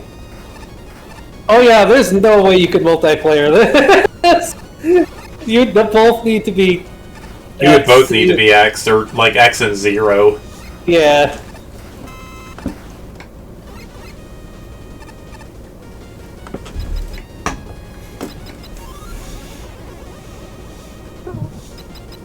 Nice, sweetie.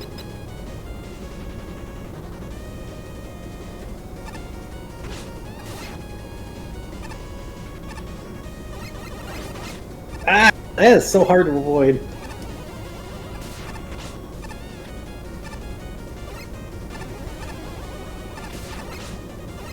This section is kind of poorly made out. It's just because it's so hard to avoid these enemies. Going up, apparently. They need you to use like the skill wall climb to get up here. Okay. I get the stage X out of 10. X? Is that not rated, or maybe Roman numerals? Is it the variable X? Substitute your own numbers? Man, I don't know. Credits? Commentary? You don't want to read the commentary? A moment of silence in remembrance of all the unfinished projects that ran out of time or steam. Because of Rome Mithril. During his playthrough of MaGMML 2, the usual Rome shall not play Mega Man X was mentioned. Well, wouldn't it be amusing if one of these forced you to play as X? I found the trailer for the third contest. I hope someone does it. Maybe I should do it, so I started working on it. During designing, an issue with dash jumps came up. The old down and jump input makes it difficult. Maybe I should provide an alternative. A bit later, I decided to design a stage for both heroes. The result is only half of what it should be, but I hope it's an interesting experiment for everyone. Me. Call music. Mega Man 1 stage select. Spark Mandrill 8-bit by Loader. Boss intro and battle from Mega Man X Remix by Tarbo. I made some extra tiles based on Sparkman tile set and the Mr. X logo. X sprite sheet made by BBLIR, found on spritesresource.com under custom edited. X sprite sheet additions based on the Game Boy Color games. Dragon Man sprites from MaGMML Wiki, custom costumes originally from the Revenge ROM hack. Thinking emoticon portrait from MaGMML Wiki, Deep Thoughts article. Door Hutter, Thing, and Drill Wall enemy drawn by me. Looks amateurish, right? Boss sprite sheet based on the Game Boy Color games. I mean, if they programmed the dash and wall climb themselves, that's not bad, honestly. It's working pretty coherently. I still don't know why all the weapon energy. So they're supposed to be 0 too, because that's the down like jump thing from the 0 game. Mm.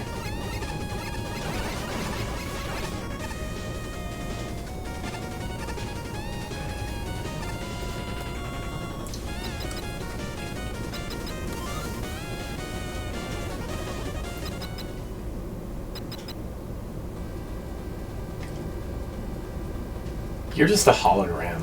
Watch this hologram kick your butt. Bastion does not get to fight the tiger.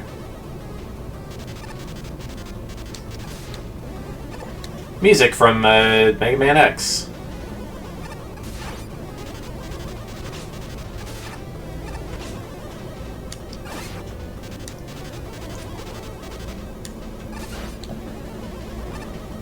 Yeah, Susie would not be able to fight Neon Tiger. At least not very well.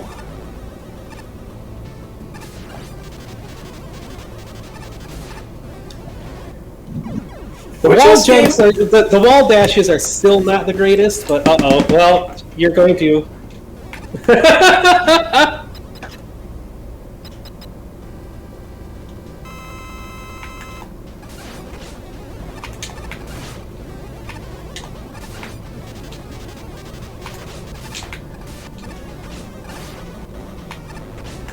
Eh.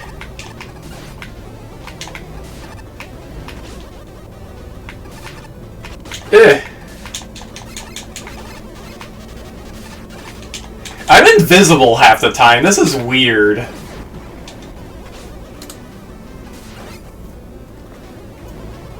Yeah, if the wall jumps worked more consistently, this wouldn't be so bad. Victory! That was funny. Alright, do you want to see what the characters say in the skip gate? I want to see.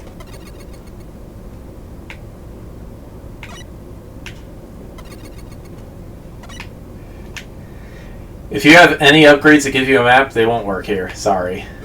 To get technical for a moment, this level uses custom camera objects instead of the default screen boundary objects. As such, there's no way for the mapper to automap the level without us redoing the entire level.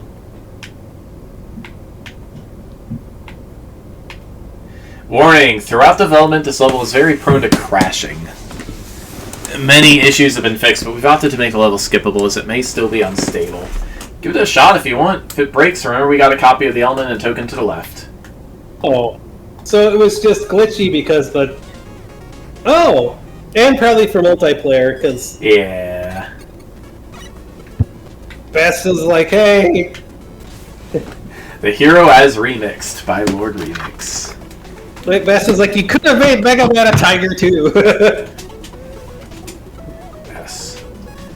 Submitting a Mega Man... Tiger data. Submitting a Mega Man X level to a classic design contest? That's a bold move, but does it pay off? Well, on the good side, this feels like a good recreation of X's abilities. I haven't played that much X, but this feels like how I'd expect him to play. I also have to give credit for balancing two playable characters effectively. Not many designers can pull off a level where neither character has an extreme advantage. Unfortunately, that success is achieved through barebones level design. After a level introduces X abilities, it doesn't really go anywhere. Oh, you could have went in too, I guess, with the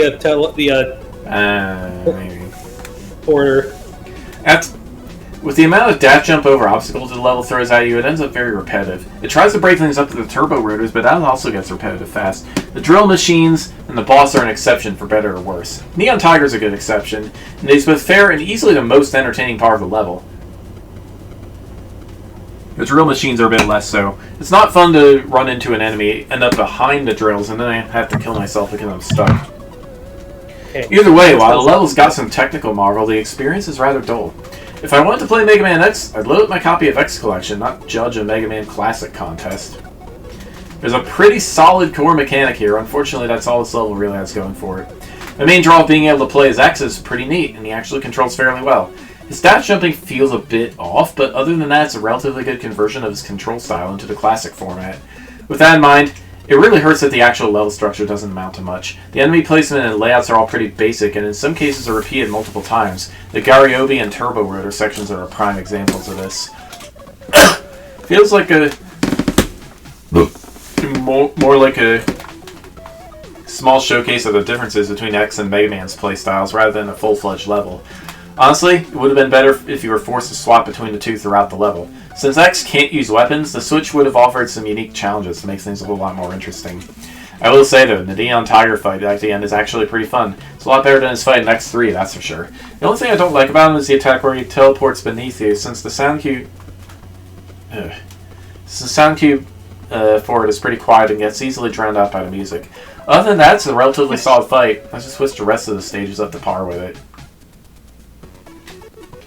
Mystery Ally! Challengers from the future? Seems like this stage wants to give the player a choice of whether to play as X or Mega Man, but with so many instances of the stage where it's obviously made with X's mobility in mind, it feels like the decision was an afterthought. Or perhaps it's to pad out the playtime since the stage is on the shorter side. Either way, there's a definite imbalance between the two characters that the stage doesn't really provide the effort to compensate for. Outside of the extra character, while the custom stuff is neat and rather well coded, the stage itself isn't too remarkable otherwise. Lots of bland and repeated structures make the entry more like a proof of concept than a real level. There are also no checkpoints before the chase sequence. Needless to say, that could get a bit annoying for a player. Despite the rough parts around the stage itself, the boss is actually quite fine. Both characters can take it on without much trouble. But the patterns are simple, the fight's still pretty fun. Technically, the contest rules allow for a level with the core gameplay of Mega Man Extreme. Whether that's in the spirit of the contest, even for a crossover level, is debatable. Still, the level made the cut, so I'm a judge it. So, as a Mega Man Extreme level, how does it fare? Well, there's an emphasis on using a new and well-programmed dash and wall jump abilities, which is good. Most challenges are repetitious, for example, the Monorotor Tower Climb, which is bad. A few spots, particularly the Bat Shaft and the second drill chase, can turn disastrous if you don't get the timing exactly right. The token is hidden well, but the comic relief disrupts the atmosphere. Camera shifting feels impressively authentic. The soundtrack fits, and it alternates between soothing and grating. Graphics are decent, though some blank background areas are clearly visible when transitioning into the drill section. I would have programmed the weapon capsules to disappear if you chose to transform, seeing as X can't use them. Well, unless the player exploits a major oversight at the start. The level overall is unremarkable, yet adequately reminiscent of the source material, and the boss fight is fun. But it's a classic Mega Man level. How's it fare? Without X's abilities, the challenges completely fall apart. Special weapons make the level beatable at the expense of eliminating any real difficulty or meaning. Vertical shafts seem interminable, and the horizontal stretches are a slog. Despite several safeguards, it's very possible to run out of weapon energy at horribly inopportune times. It feels like a level that just isn't designed for this contest. I will say, the alternate boss intro is clever. More changes like that would make the optional classic experience feel less like it's only there to guarantee the level would get excluded. Why wouldn't they let Bastion fight the tiger? Because he would have taken him over or taken him. But then again, Bastion would kick any bad tiger's butt anyway. So hey. Here's the thing: I'm a Mega Man X fan. I love the gameplay of the X series, and introducing X as playable, it's novel. It's technically impressive. So why is this so boring? The level design pays homage to the worst aspects of Mega Man X3. It's all short corridors and wall climbing. Other than the chase sequence, the level just doesn't do anything. The odd wall climb, dash over the same spike pit or Garyobi, or shoot the same enemy in the exact same setup several times. Even the chase sequence doesn't spike things up, as there's no sense of urgency or danger, just two corridors of this spiky thing slowly chasing you. If you aren't playing as X, it's obviously just here, use some obviously telegraphed weapons, which, given the repetitiveness whilst playing as X, means you're using weapons for the same task ad nauseum. I also wasn't a terribly big fan of the look to this stage. It's a mixed bag of tile sets. Your NPCs are using the default sprite, and the first tile set lazily has zero animation to it, despite the original Sparkman having some. The music was a nice set of remixes, though, I'll give you that. Aside from how impressive it is from a technical standpoint, another positive aspect to the stage is Hologram Neon Tiger. He's a pretty good boss, probably better than the original. He telegraphs his attacks well, has some actual variety to him, isn't too hard or easy. It's all good. That said, one good boss does not a good level make. You got a neat concept here, do something with it. This felt more like a tech demo than a stage. I think it's kind of skirting the rules of the contest, you know? The one where he asks for a Mega Man level, not a Mega Man X level, so whilst it technically isn't against the rules, it does feel against the spirit of them. Heh. Durg. I swear, this toy shop in particular always attracts the weirdest people. We have someone as special or is the dumbest thing to get all his prizes for the live stream. Who actually wants to win a toy Stegosaurus egg filled with 20 pounds of sand, though? Why do we even make that? It's not easy being the one carrying these loads of toys everywhere, you know? In fact, I almost broke some components carrying a load earlier today. You know how heavy live grizzly bears are? Kodiak, what are you doing here? This is Bastion's game. Did I get the wrong... Uh-oh. He was trying to grab Rufio and grab Kodiak instead. Tower of Dimensions! Super Paper Mario level?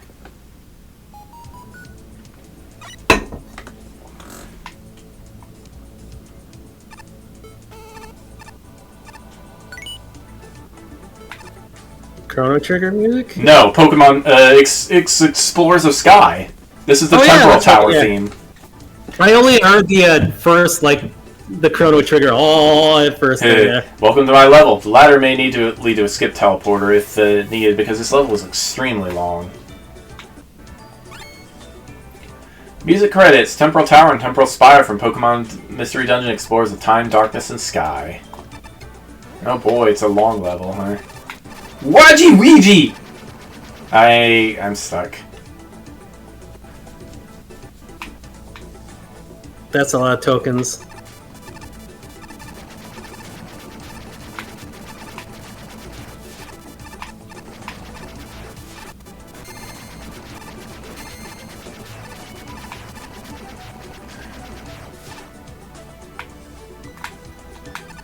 Temporal Tower, or a prelude to sadness. Oh!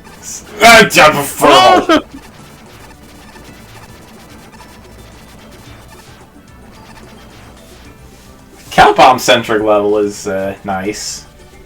I guess it kind of fits with the time theme. Not enough cake. Clocks! Oh, this is annoying. Rush Coil. Tellies!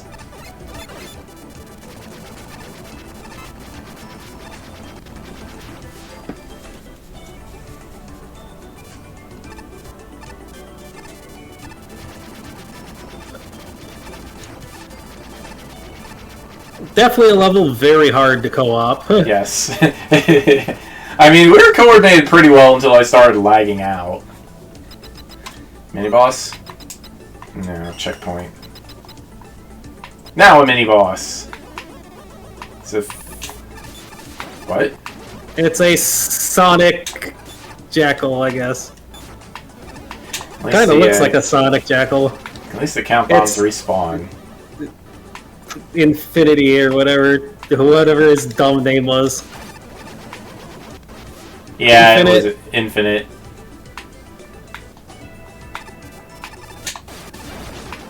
Yosh! Boring jackals. It's Yashichi! Yashichi sounds like a Mishi knockoff. Like a Mishi knockoff laugh. Oh, okay, it's actually labeling!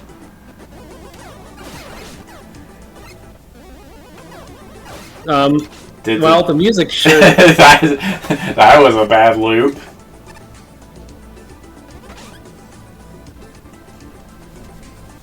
How long is this one going to... we haven't even seen it. It's a very long level. Element, but there's no skip gate, so I guess... There's no reason to fight you.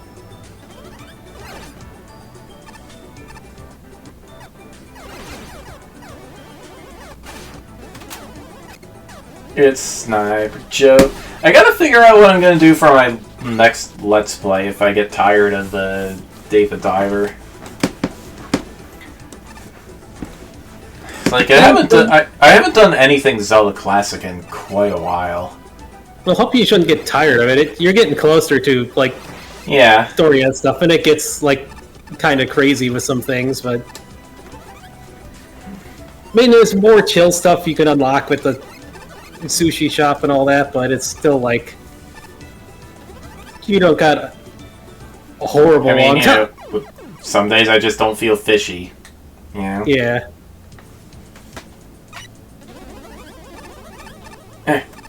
I'm stuck. There we go.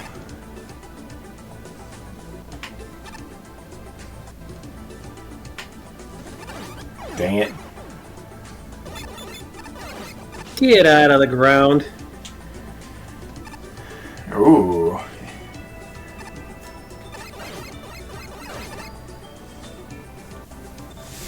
Where's the second token already? There's no skip gate, so I do not look forward to getting all these if they're not easy to find. That is... I mean, at least the compass works.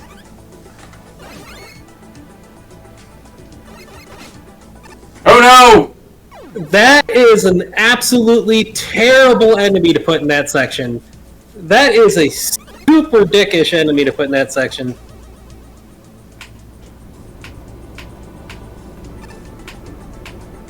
That is an awful enemy. Oh.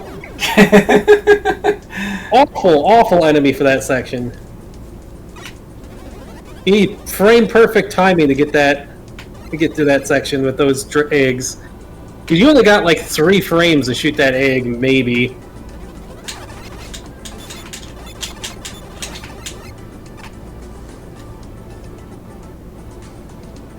Come back.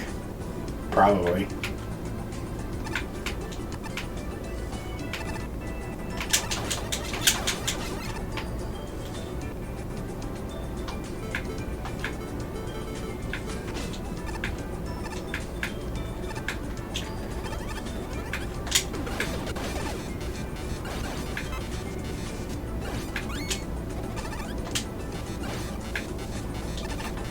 Yeah, I guess Water Shield made more sense there. There's a token. Yeah, we're not... We gotta come back. Oh, I see.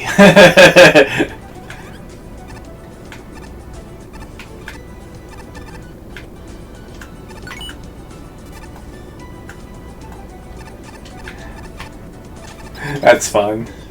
That's the only... Idea. Snack!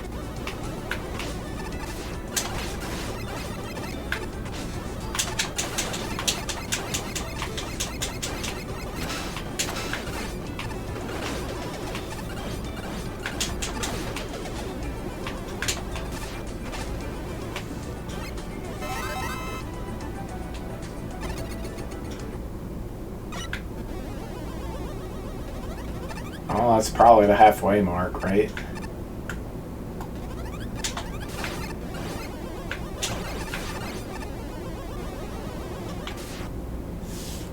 Why is this level so long?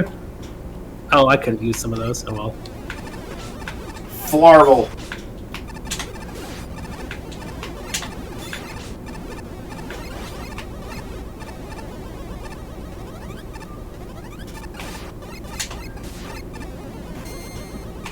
Did you kill it? I guess so. Ow. It despawned. Okay. Oh, is there going to be a section for... Oh no, is there really going to be that many Oh, never mind. Ooh. Ah! Oh, bugger. He got a flurble! Oh.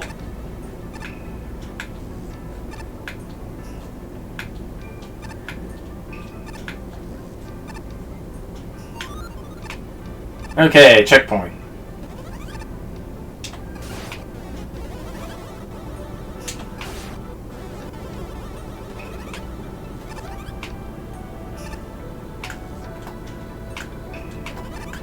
Oops.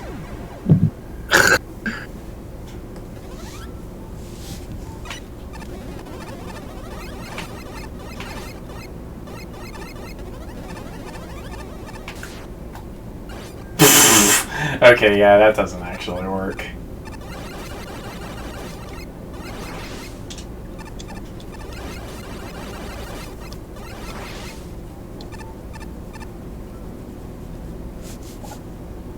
Will you stop chomping on your butt so much, like, loudly? That is disgusting. Oh, thanks, but that was...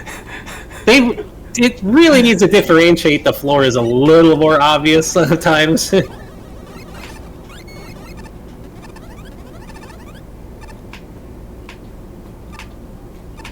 Boing.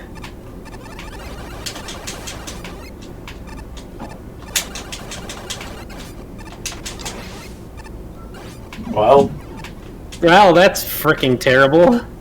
Jeez, get hit when you're just gone. What? Did we both get lag killed there? Yes, What the heck? yes, we did. That's funny. Just like... I just lagged out with my jump, and then it's just like, what?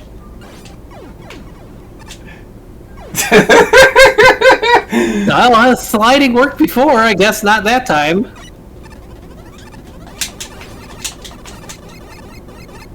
Jeez.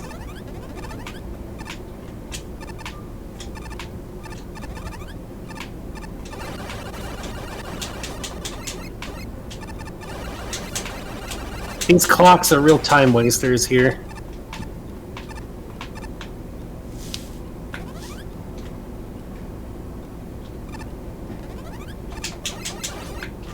Penguins. Oi!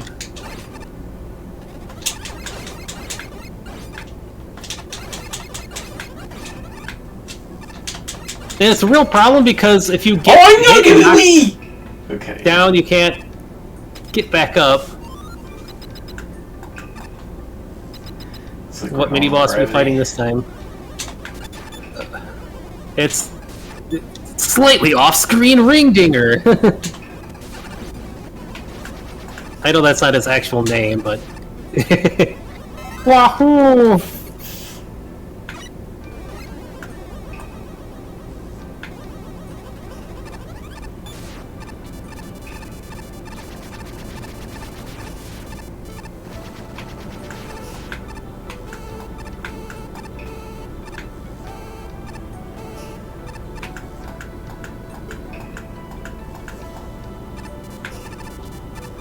Oof! This is good. This is hard mode. Come on. You made it! Aha.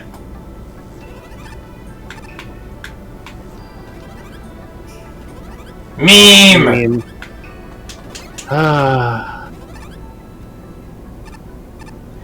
What if we need to go down?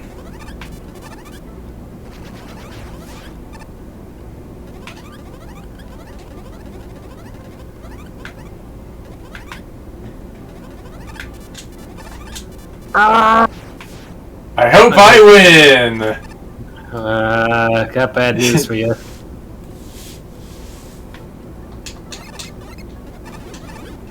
Oops.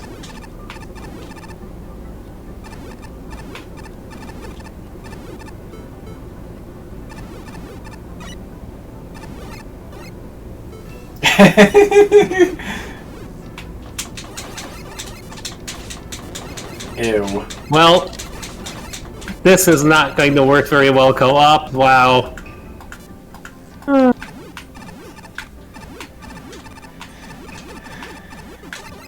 Wiki.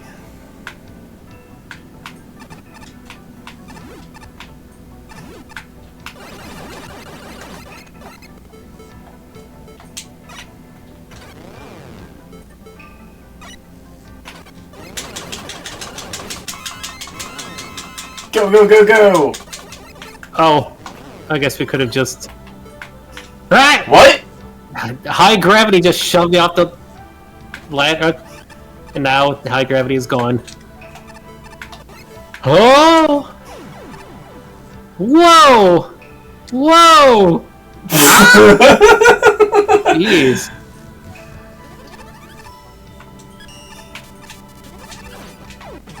Really? Yes. What? Thank you for dropping me right into the frickin' pit with that. Oh, at least we're right here.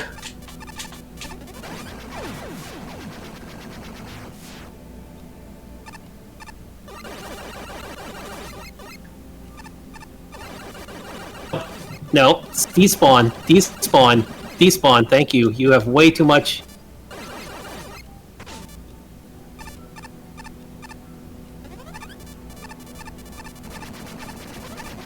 Nice jumping.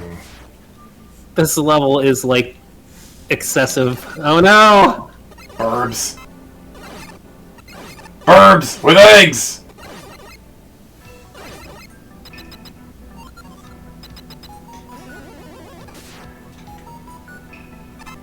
Interesting.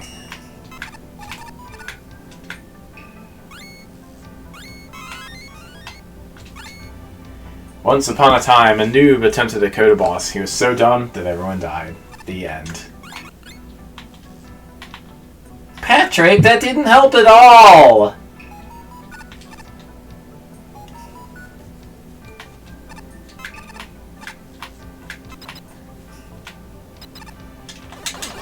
Hi, Tri-Castle.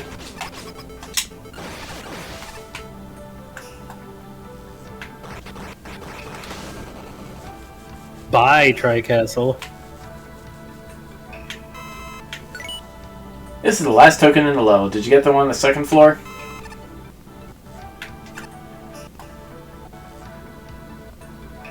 Kind of like Bastard was pushing Susie through there.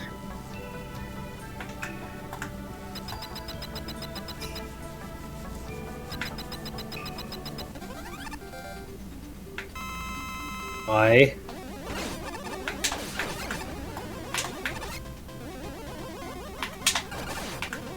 Ugh.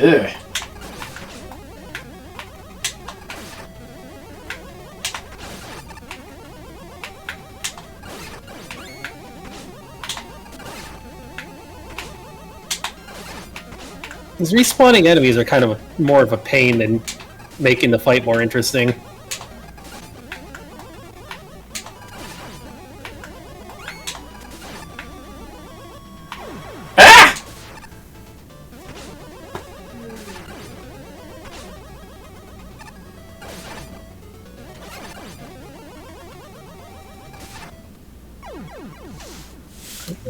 Yeah, these things do nothing to add to the fight besides make it dumb. It's not like an extra challenge, it's just dumb. They just spawn in your way and get you hit through no fault of your own. Like, kind of like that.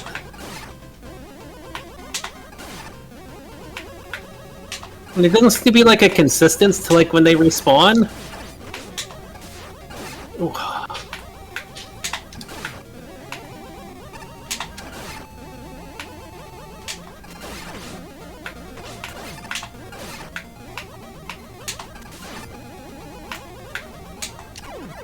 Woo! Why add those droppers in there? That's just needlessly dumb. I like that level. It was long, but it wasn't terrible. The boss part would just needed work without the, First of all, a message to future MaGMML contestants. Do not under any circumstances suggest to the judges that you think your level should be skippable, especially not when the level's just starting. It's understandable to not be very confident, especially when it's your first time. All you're doing is giving the panel the expectation that your level is bad before you've even played it. That automatically gives the level a negative bias, and is an excellent way to shoot yourself in the foot. I guarantee you that this level lost points entirely because it started off expecting it to suck. Heck, it could even be a self-fulfilling prophecy. Whatever the case may be, don't do it, period. As for the level itself, being long isn't a problem as long as the experience is exciting. Unfortunately, Tower Dimensions swings headlong into the boring side. The count bomb sections are pretty much full distance jump to the next bomb, with a few instances of loading up shorter ones while waiting on the longer one. The gravity sections rely mostly on fake floors and full distance jumps, which happen to be some of the fairest fake floors I've seen in a while. Shedding. Even combined, the challenges don't really change, and they make up the bulk of this behemoth. Combine that with boring aesthetics, I wish the torch is animated, and sparse enemy encounters, and the end result tends to drag. The boss fights and the hovers can be a bit more interesting, but Whopper and Tri-Castle are still boring, and the final hover section is too literal a difficulty spike. Either way, this place doesn't do enough for its length, and the whole experience is lackluster. Could be worse for sure. The only reason a skip might be considered is the fact the level specifically feared it would be. Still, could also be a lot better in a way that this played entirely too safe. Don't be afraid to do weird stuff.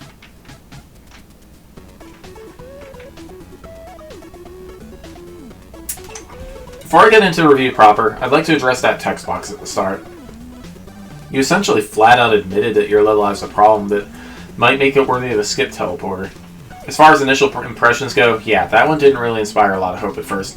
While I'll agree that this level's length is indeed an issue, I think it plays into an even bigger one here. The stage is just flat out boring. It's kind of a shame since there's a few glimmers of decent design here. There's proper introductions to most of the gimmicks, and some of the platforming challenges are alright. But after a while, they really start to blur together. I think this is mainly due to how certain parts are repeated, but one or two changes tacked onto them, like reverse gravity, etc. It's not enough to make them stand out on their own, though. The only part that really stuck out in my mind was the repeated hover platform segment near the end, and that's only due to how frustrating it was. The only other noteworthy thing I can think to mention are the aesthetics, which I believe are also partly to blame for the level's bland nature. Fairman's brickwork isn't exactly the most exciting thing to stare at, especially for a 7+ minute stage. Giving each of the 4 segments their own look would have at least made them a bit more distinct. It wouldn't really salvage the level as a whole, but at least would have made it more memorable as far as visuals go. Skyscraper of Amplitude! I'm going to get some proofreading going on here. Dimensions, Muick. Message at the start made you think this level is going to be tediously long, but honestly, the level length seems completely reasonable. The stage has a proper graduation on its gimmick usage, each of them having a dedicated trial assigned to them as the player progresses through the level. I like the usage of the gravity changers and flippers combined toward the end. The some of the challenges can feel repetitive, particularly all the one-tile jumps you have to make whenever the gravity is at double, and shooting at the alarm clock enemies until they go off screen, which are very trivial. Though there is a soft lock situation with the upside down gravity flipper and double gravity changer with the spin cutters. If you go back after walking through those line toggles, you can get stuck should you run out of magnet beam at any point. Whoa! Oopsies. Careful there. What did you do? He full screened it. Uh-oh. Lucky, what did you do? I don't know what he did. Where is the, how do I undo what he did? I don't know. Whoa, whoa, whoa, whoa! It wasn't that button. That was my fault. The whole game restarted. Lucky. That was my fault. I hit F2 thinking it was full screen. I have no idea how he set this to full screen. I don't know how to what? Whoa. What? There we go. It's F4. Oh, okay. Oh, that was you doing that. I thought that was Lucky. Hold on. We need to restart it completely anyways because I lost control. Lucky, please. I have no idea what he did. It just all of a sudden just went wonky. Really? Man. Yeah. There's like Lucky's here, and yes, he immediately wrecks everything up here. Hey, Lucky! Hey, buddy! Lucky. How you doing, Mr. Lucky Buddy? He's doing a little better. Yeah. He was... Oh, they're unplugging my thing. He's still a little depressed, but he's doing a little better. Aw, poor kitty. Floof is still kind of like angry still, but I mean her mom died on her, so it's kind of that's what happens. Hi, Lucky. Hold on. Not Floof is kind of a pain regardless. Yeah. Hi, Lucky. Lucky, hey buddy. Marm. Hello. Hello, okay, kitty. you can rejoin up. Okay, hello. How's that kitty? Hi. I saw a cat on the road today. It's been like 90 plus degrees all day, which is not great for an outdoor cat. Yeah, that's why I wish I could get Milo inside. Alright, here we are. There we go. Hopefully without Kitty interrupting everything. Right, Lucky? Eh. If your level begins with a sign telling the dev team where to put a skip teleporter, then you need to rethink your level. So let's reimagine this as a level nobody would consider skipping. First, let's fix this distracting typo. Tower of Dimensions. It's a minor thing, but it speaks to overall polish. Second, we'll bring the level from 100 screens to a more manageable 30 to 40 by condensing challenges and removing extraneous assets. Press, spin cutter, invincible blocks, every Joe, etc. We'll plan a challenge progression around what's left, making sure nothing ever stagnates or gets easier. Gravity seems to be the main gimmick, so let's introduce that right away. Several bomb and fake block screens can be salvaged. The hover sections are great if we switch the order and introduce PP beforehand. The first token is delightfully sneaky. The others just need a little polish. Big, sneaky, and rounder is clever, so let's keep that and renovate so there's more room to maneuver. T-Common can stay if we strategically place some spikes and add an about to respawn animation for the bombs, which we'd apply globally to respawning objects along with the respawn limit so the game doesn't break. Gravity Man is good, he just needs a wall to keep him from jumping off screen. Next, aesthetics.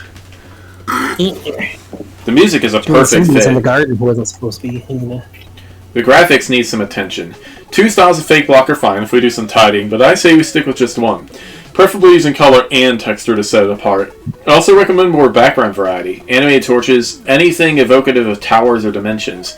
Different gravity flippers, see Saturn's level in Mega Man V. And the thorough check for tiling mistakes. Finally, we take the aforementioned sign, drop it down the invisible hole near Voltman, and then fill the hole with a collision object. Who needs a skip teleporter now?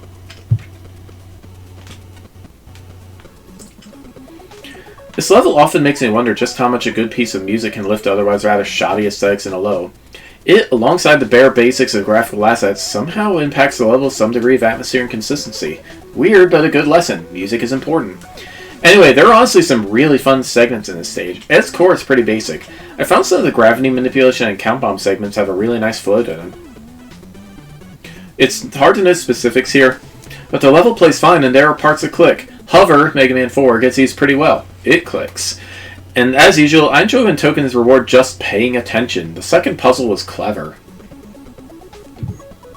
When a level tries to actually attempt a novel setup, it usually succeeds. And I appreciate the attempt at changing Gravity Man and some of the mid-bosses, but Gravity Man is still too close to the vanilla fight, and Whopper and Tri-Castle are also misses in this department.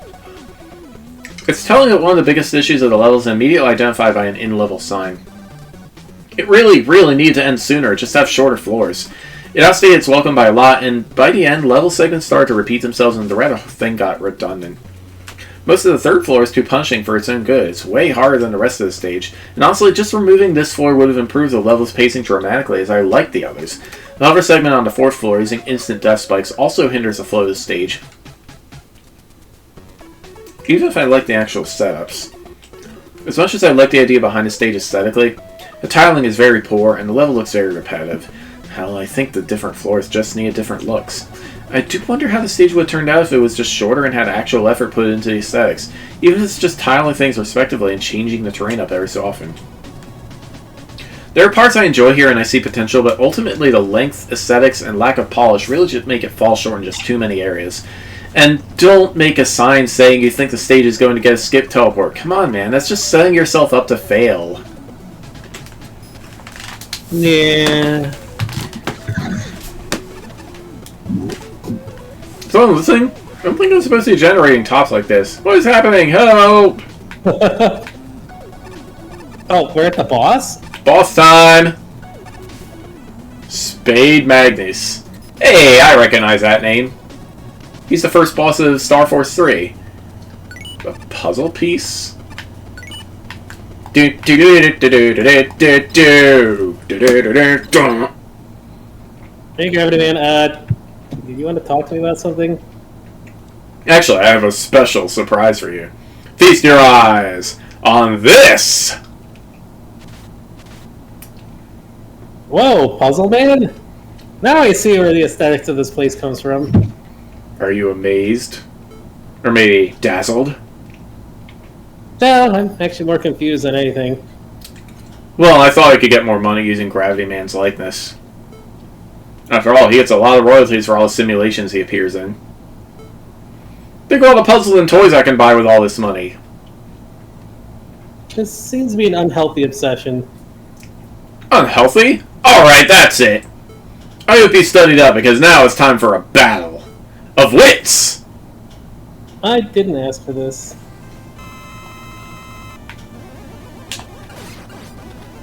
Toy Waddler.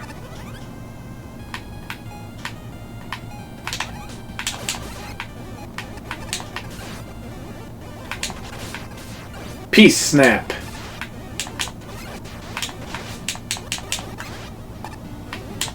We're going Gunstar Heroes at this, huh? Reroll, but not for you! Dice Burst. I can't. It was cool. Restore 6. Ugh. Puzzle Seeker.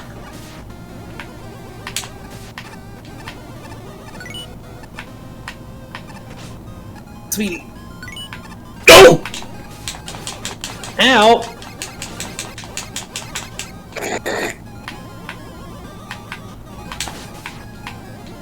I'm gonna die because of kitties. I have Lucky blocking the way.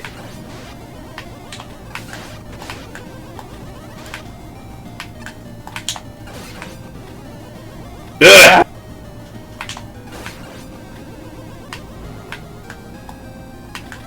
No! He landed on me. Cool boss, I like it. Gunstar Heroes, like... We're stealing a piece from each other. Mario Party. You have a flubber. Ow.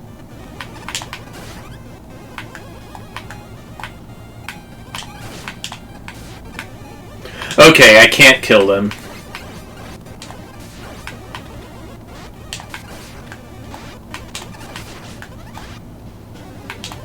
Ooh! Stop that. Good flurble! Ugh.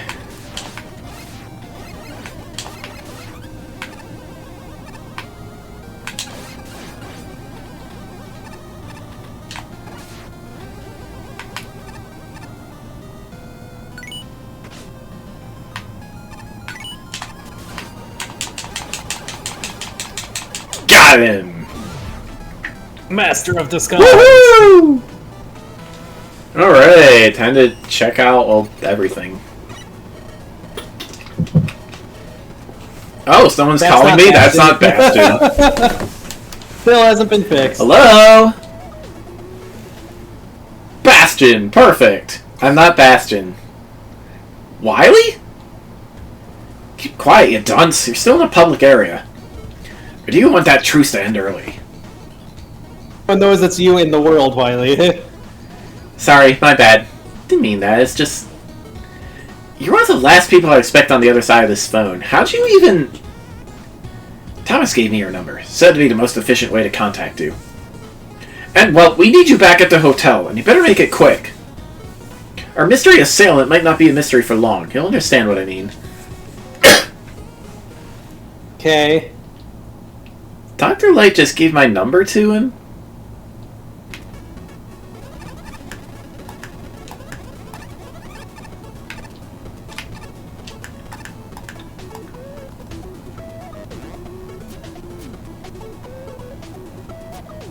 The Cryo Lab. Oh no.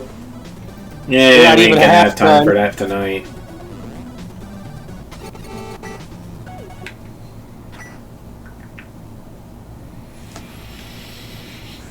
Doctors, what's going on? What the...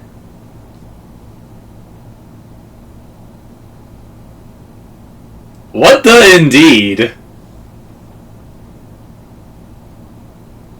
Or wait, did Parsec just break? No. The game broke. Dang it, Susie. Well,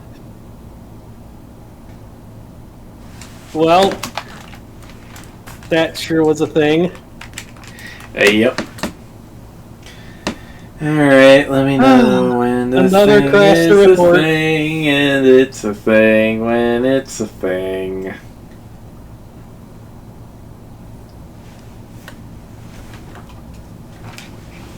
Shenanigans. That was the 5th tier we just cleared, right? Yeah. Yes.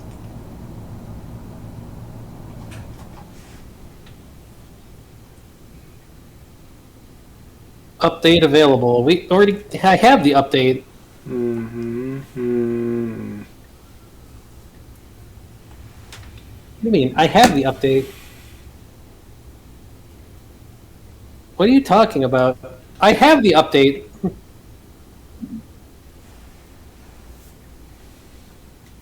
Yeah, I already have the update. What are you talking about?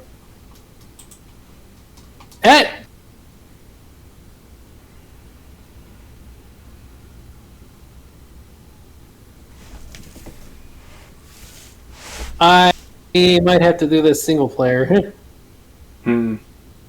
What is going on? Okay, well, let me at least tune in to watch it.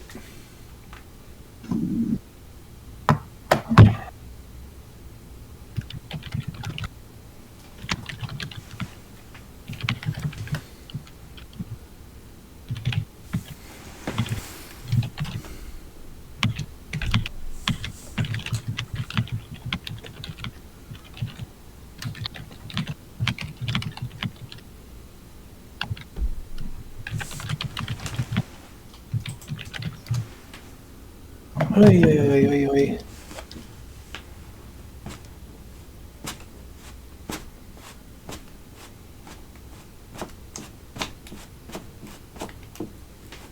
Yeah, it breaks in some multiplayer. Going on. What Okay. This? It's Portal, we think. Well, you were Fox! doing that. I was doing that. What? I can't see it. My viewers can't see it. Connect. I thought you. I hit accept. This portal, we think, just appeared while you were collecting a tier rank. We sent some security robots through it, but we lost contact almost immediately. That's worrying. At last, all of the pieces are now in place. Eh? Also, why is this Susie's text HP bar? The alien cruelty, the naive fool. I don't know. Always Why the is it weak hero. Susie's? Too What? busy enjoying the slaughter of your rivals? What the? Who are you supposed to be? Is it not obvious? I am your enemy, your unyielding antagonist, he who will smother all that is good and bright, the very pinnacle of evil itself. Oh no, it's Laser Man. Bobby Kotick? Well, it's seen that whoever you are, your unique aesthetic is coming through loud and clear. But enough of this tomfoolery. I'd assume you're a mystery upstart, correct? Indeed.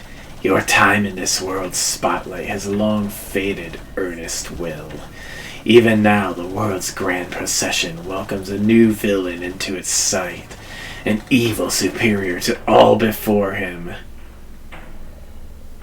Alright, get on with it. We don't have all day here, you babbling fool. Impatient, are you? How expected of a third-rate villain like you? Very well. You fools may witness my full splendor. Oh no! It's Dr. Regal! Why did that? We just had a crossover with your LP out of nowhere. My name is Dr. Reginald Regal, Learn it well, for it shall become synonymous with terror itself. I was about to make a joke about the whole evil thing, and Dr. Regal's being super stupid about it, and they really did it. Wow. Also, Reginald. Wait, I know that name. Weren't you thrown out of the simulation committee? Also, aren't you Dr. Wily's son? Very astute, Dr. Light. How? This is perfect timing for you to just kick his butt. Revenge! You finished the Battle Network 5 and automatic right away. He pops in here. Those fools with their crowning of safety. Their feeble minds could never hope to understand my dark designs. You are such a doofus with your evilness. It's like Cyrus from Pokemon. He's just really stupid and doesn't dumb about it. There is a something awful emote in his honor. It is just his face mashing a button that blinks the word evil over and over. If I recall, your attempt to push the energy output of simulations that are limits, didn't you? And you hurt people in the process. No wonder that you turned out to be someone like this. Of course, of course. Those experiments were mere footsteps toward my grander design. A design I am certain you are all familiar with.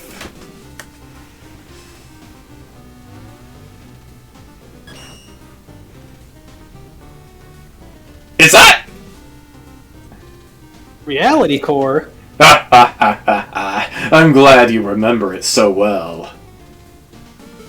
The Reality Core, a modern pinnacle of technology, manipulating not just our world's fabrications, but the very fabric of reality itself. Wily was oh so kind to run his little tests for me, and when his mind proved insufficient, I supplied my own to complete this diabolical recipe. Aren't you his son? Like, what is it? How does this even work? So it was you controlling the Wily Star too. Always has been, Light. From the very beginning, everything that has transpired has done so according to my design. The only speed bump so far has been you taking out my masterfully crafted Dr. Wily replica. Always win, Wily, ha. Such cruelty. No care for such a perfect copy. I'd applaud you if it weren't targeted against me. This means I've already defeated you once before, doesn't it? I don't want to hurt any more people. Your schemes end here and now, Dr. Regal. Really? Will they? Why don't you get back to me on that? After I erase you from reality!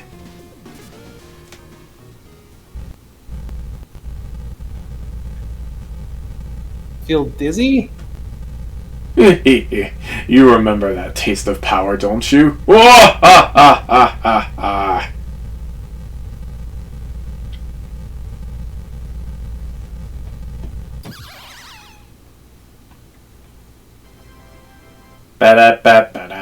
Windows 6 when what's that supposed to happen? That was but a test of your resolve, and I see you will be a more formidable adversary than expected. Mark my words, we will meet again.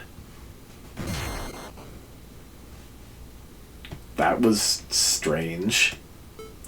If this is truly the evil mastermind we're up against, I can't say he left the best first impression. No, he didn't.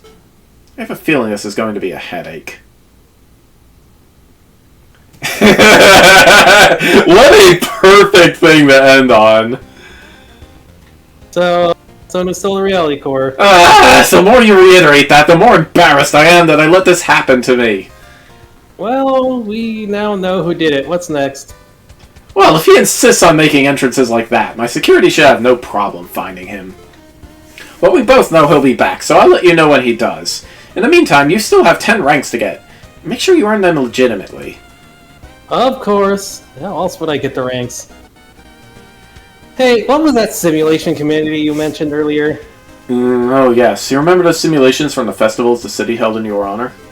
The committee made sure they were all up to standards and caused no harm to people. Regal, however, had his own goals with the simulations. He was booted out in between the two festivals. I thought the judges did all that. Did you say something? Oh, nothing. Did the committee also manage the simulations in this tournament? No, I believe Ernest is managing it all. The committee has no involvement. Come to think about it, I don't believe they've been that active recently. See, there were sightings of rogue robots that caused problems for the second festival just before it began. There were rumors they were a part of the committee. It must have tarnished their reputation.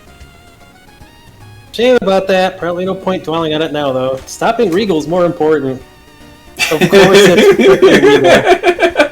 And no, that is not Susie. Hold on, let's see if we can fix that.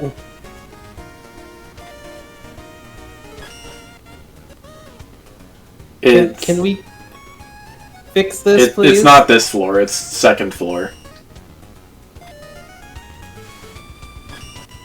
I'm not trying to fix my costume. It still has my health gone.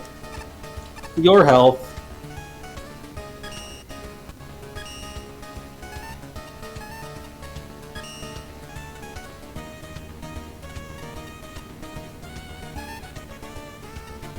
That's very weird. Okay, well, I guess that's one way to end off for here.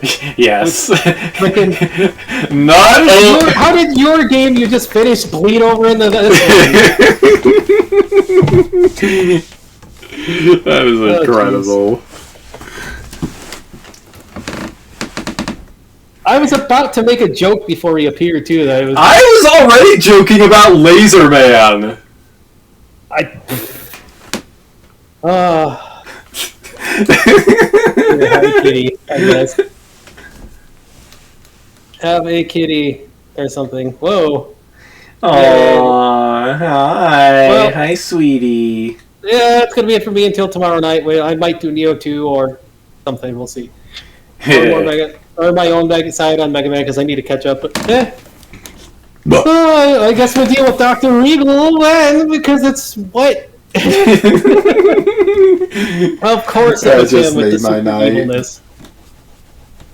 I just find it funny because they even used his theme from Battle Network 5. You just beat him up in frickin' 5, and like Dr. Wily appeared in there and was like, "Yeah, you're being dumb." And now, is that what happened when Wily went? He went off to do the frickin' contest. That is the entire reason Regal hijacked the contest in this game. He started his own contest. He was like, I got other stuff to find out who did this. Maybe it's my son who I just... Yeah, okay. Happy Father's Day, I guess. Alright, well, like I said, I should be back tomorrow night with something. But everybody stay well. Be well. Bye, sweetie. She's so cute. Good night, everyone.